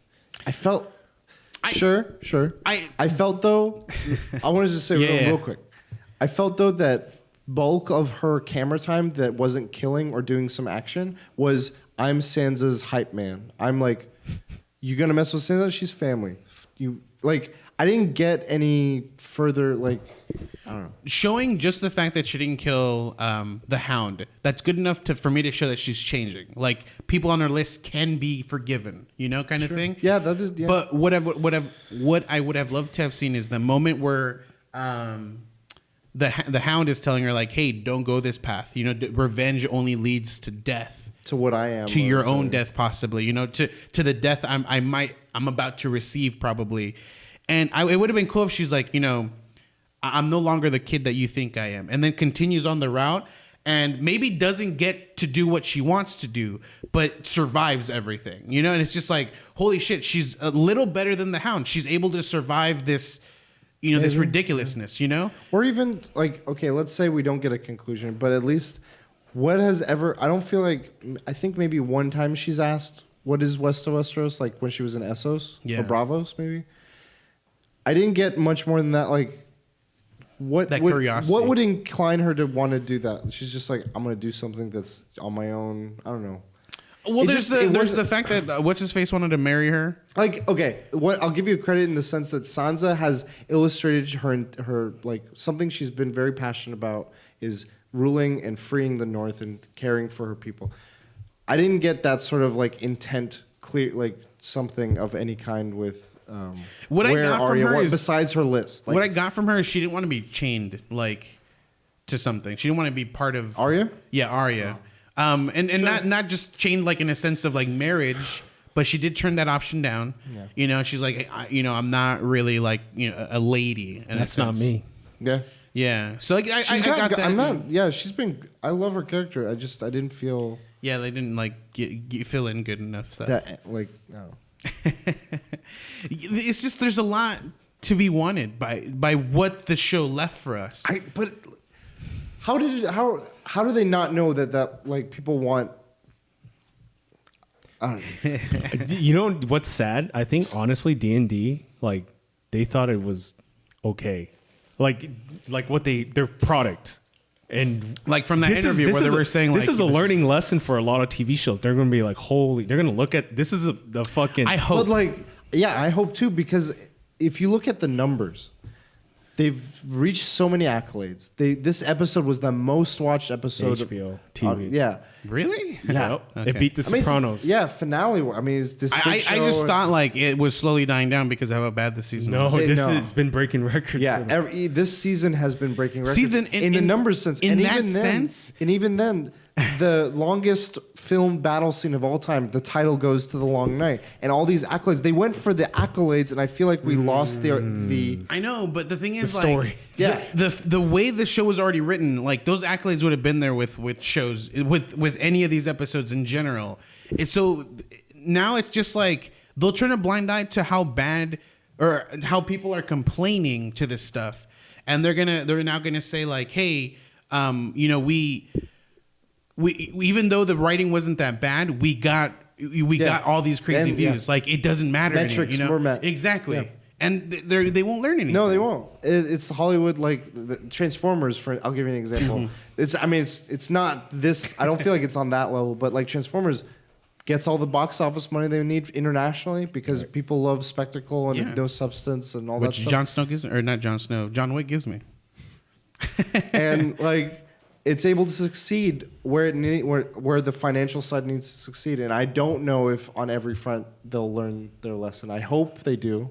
I hope people listen. And that's the other thing is looking at there's been claims of all the petitions and all this and however way you feel about that. But like several members of the show have been very strongly, intensely feeling defensive about like the criticism. And I'm like, and saying it's not right. Like we worked our ass off to give you what we did. And I'm not disrespecting that. I feel like the episodes were the music was phenomenal for everyone. These new episodes, the visuals were fantastic. The cast, the crew, emotions, like the portrayals they did of these characters. But like I've already given you my money. How do we criticize something that we've already paid for and seen? I'm not saying I should go out and call them all fuck offs and this and that, but like, what do I do? Like, what do we do then if we're not satisfied with something like that? Do we just like sit on our thumbs and be like, well, next time you won't get me? Like, I don't know. Like that, I feel like that's pretentious in some way. It's like, okay, yeah, I get you worked on it, and I'm willing to criticize. Like, I don't know. I think we just voice our concerns. I mean, the way like we are now, or write it on Twitter, but it's gonna hurt the prequel for sure. Like, I don't think as much people are gonna watch the prequel. The hard thing is, it's like, how do you like? What is it that we don't like? Or do we? It is a group product, and who's involved with these prequels? Like, it's familiar because it's a franchise, but if you look at where D&D are going, and a lot of us are putting that on them, they're going to Star Wars. Do we then shit on that Star Wars film, or like in terms of trying to show our like? To be honest, I think people don't care about creators. There's only a handful of viewers that care about creators, and they're just gonna watch Star Wars because it's Star Wars. Even then, I think things are overlooked. So, like as of right now, I think Star Wars, like, even though obviously these writers did this, I think Star Wars will be looked with fresh eyes. And then if they do something similar to this, people will do a callback and be like, we saw it the whole time, you know? But if it doesn't, they'll be like, they were great the whole time. But then you think, so then you're saying, like, Jang, that the IP will suffer more because IPs are more familiar. People don't care about creators. I feel like Star Wars will... I mean, like for bulletproof. Game of Thrones, like the prequel thing you mentioned. Well, like prequels usually don't do as good. Like Better Call Saul don't do better Breaking Bad numbers. It could be but just as good and or then better, like but- just the fact that it ended bad, it's gonna hurt it more. Like it's a prequel, not as many people are gonna watch it, and then bad reviews. I mean, not I can tell you guys right now, I have no interest in the prequels. Like I've already I invested don't so know much what time in this the thing thing. is. I don't know what they're about, Yes. and I don't know to me. But it's like, also further down, or is it, It like is, but- it's no. It's like thousands of Yeah, years. yeah, exactly. It's a different time. if it follows the, they mentioned in the book or the movie, the TV show, the Three Dragons. When the last time there were Three Dragons, fantastic. Dance with Dragons or whatever.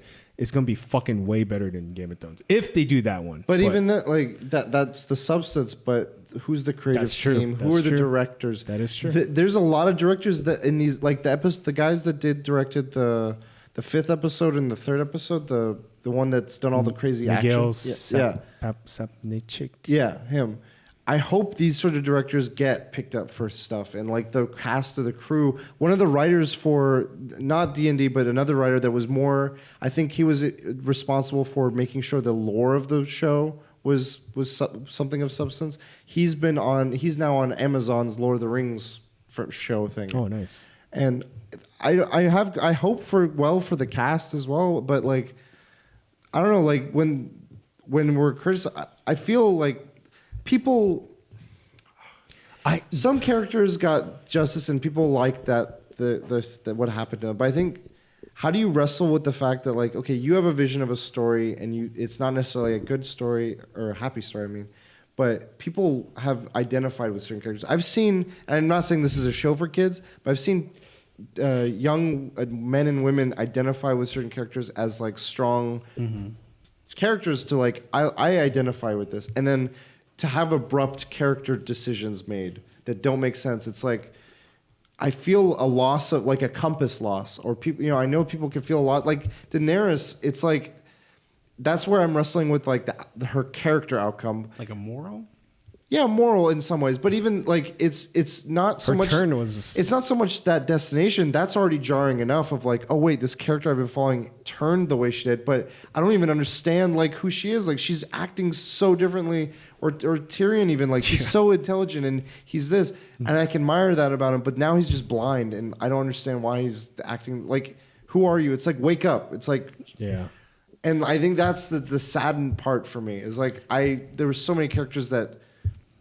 Littlefinger not seeing his fucking death. That doesn't make fucking sense. Like, chaos is a ladder. Oh, that's a warning. I better get the fuck out of here. See, Like, the thing is, like I would have loved.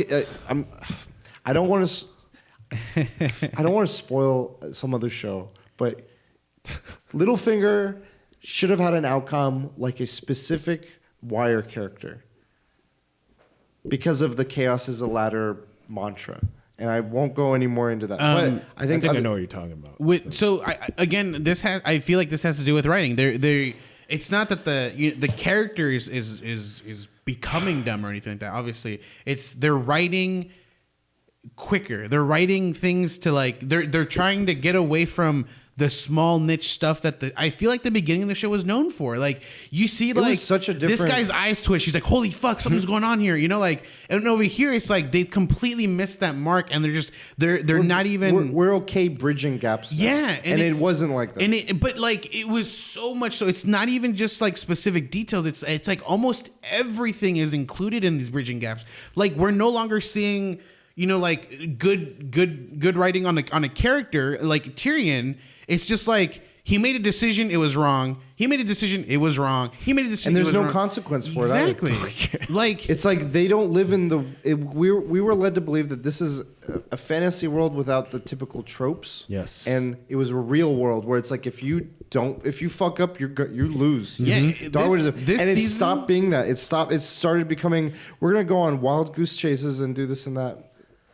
Yeah, this season and the season before that, it's completely like different shows. Hi. How long you guys be here? Just another 10, 15 another, minutes. like 10 minutes. Yeah, because I want to put the alarm, and then when I put the alarm, they start beeping and everybody come up. Oh, okay. Gotcha. Okay. Okay. Can Oh, 10 well, minutes then? Oh, 10 minutes? yeah, yeah. 5 or 10 minutes. We should be pretty quick. Okay. Thank you. Appreciate it. All right, we're just gonna have the right button.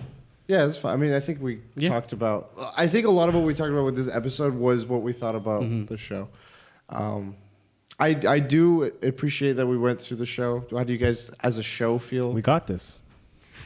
That's the name of They this didn't episode. get it. I think the show overall like is good. I think it's worth the watch. Yeah, and I look back at like a show like Lost, for instance, and that had many things I didn't like about it. But I look back at it now, and I always remember the stories that I loved about it. Like Desmond's story in that is one of my favorite stories, and they can't take that away from me. Yeah. And certain like Jack and all, but there was these shit, and like as time went on, I remember just that positive part, and I'm hoping with time this will have a similar effect, but only time will tell. Yeah. I'm still interested in the books. I think if anything, I'm more interested because I kind of feel like I have a sense of now some hinting of outcomes of where it's going to go. But I feel wonder like- if that's going to help or hurt the I book. feel like this last season or last 2 seasons hurts it. Like people don't read the books anyways. Yeah. Like, but I feel like it really it's gonna hurt it, like for sure. But I'm the opposite. I was like, damn, this Draw shit me is more in. shitty. I'm gonna fucking read.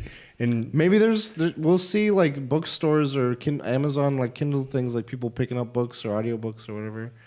I mean, the audiobooks are narrated by Jorah Mormont, the actor. oh shit, In his character voice sort of nice. thing. Because his real voice is very high pitched. It's kind of weird. George R. R. Martin wrote a blog post saying that the books may be similar to the TV, may not be similar. Very Kind of vague. I think that's Great. just vague, just to be like other people. Yeah. I just want to correct myself, by the way. In the very beginning, when we talked about the actor Mark DeCasco, it's not Three Ninjas. It was Double Dragon. that I was thinking. Yeah. Double Dragon. Yeah. That's the one. Holy fuck. For John Wick. Yeah. He's actually in a lot. If you look up his archive, he's in movies, you'll be like, oh shit. So, but yeah, Jon Snow did the right thing and he got fucking punished. Like that's so stupid. so Jon Snow That's so fucking dumb. did nothing wrong. He did the right thing and he got. I don't know if he could. I think for the way the show was, I don't know. I'm I not am saying- perfectly okay with how Jon Snow's outcome. I- Because this is how the show is. Oh, like, yeah, with him even though you do the going right into the thing, north. the show will fuck you over. Sure. And so I'm like, I this is at perfect least outcome. like that he was unsure of whether or not, and that I wonder if that's like it's a curse of his is like is gonna haunt him Yeah. of like I don't know, and in one way I do like that he's just beyond the wall now. Yes. Because I'm like, none of this fucking matters beyond the wall. Yeah. Yep. Just live And that's- the rest of your life. I feel in like peace. he's free. Essentially, You've done enough. And that like make- that you've doesn't- been involved in That enough. doesn't make any sense. Why is there a Night's Watch? The others. There's a fucking Oh, wall. there's a peace treaty now. There's a and, the wall was fixed. no, the fucking gaping hole in the wall. Like and the Night King's no longer there. Why? he's like looking at that gate. He's like, dumb ass, dumb bitch. It's like deuces. There's a hole over there. I can come back whenever I want. Yeah, but we got to see him pet Ghost. Yeah. Ghost got justice. Fan fiction. Whatever. I was happy for Ghost. He got twice the pets now. He's got Tormund and John giving him pets. Perfect. Where can people find you guys? They can find me at the Folio everywhere. At the last bosses everywhere. In Westeros. At Cujo Prime everywhere. Crying, yeah. Thank you all for joining us. This was a long episode, 2 hours. Yeah, Oh. we gotta cut it short now. Yeah, it got a little bit short, but that's what it is. What it is. And until next time, we'll. DLC. You later.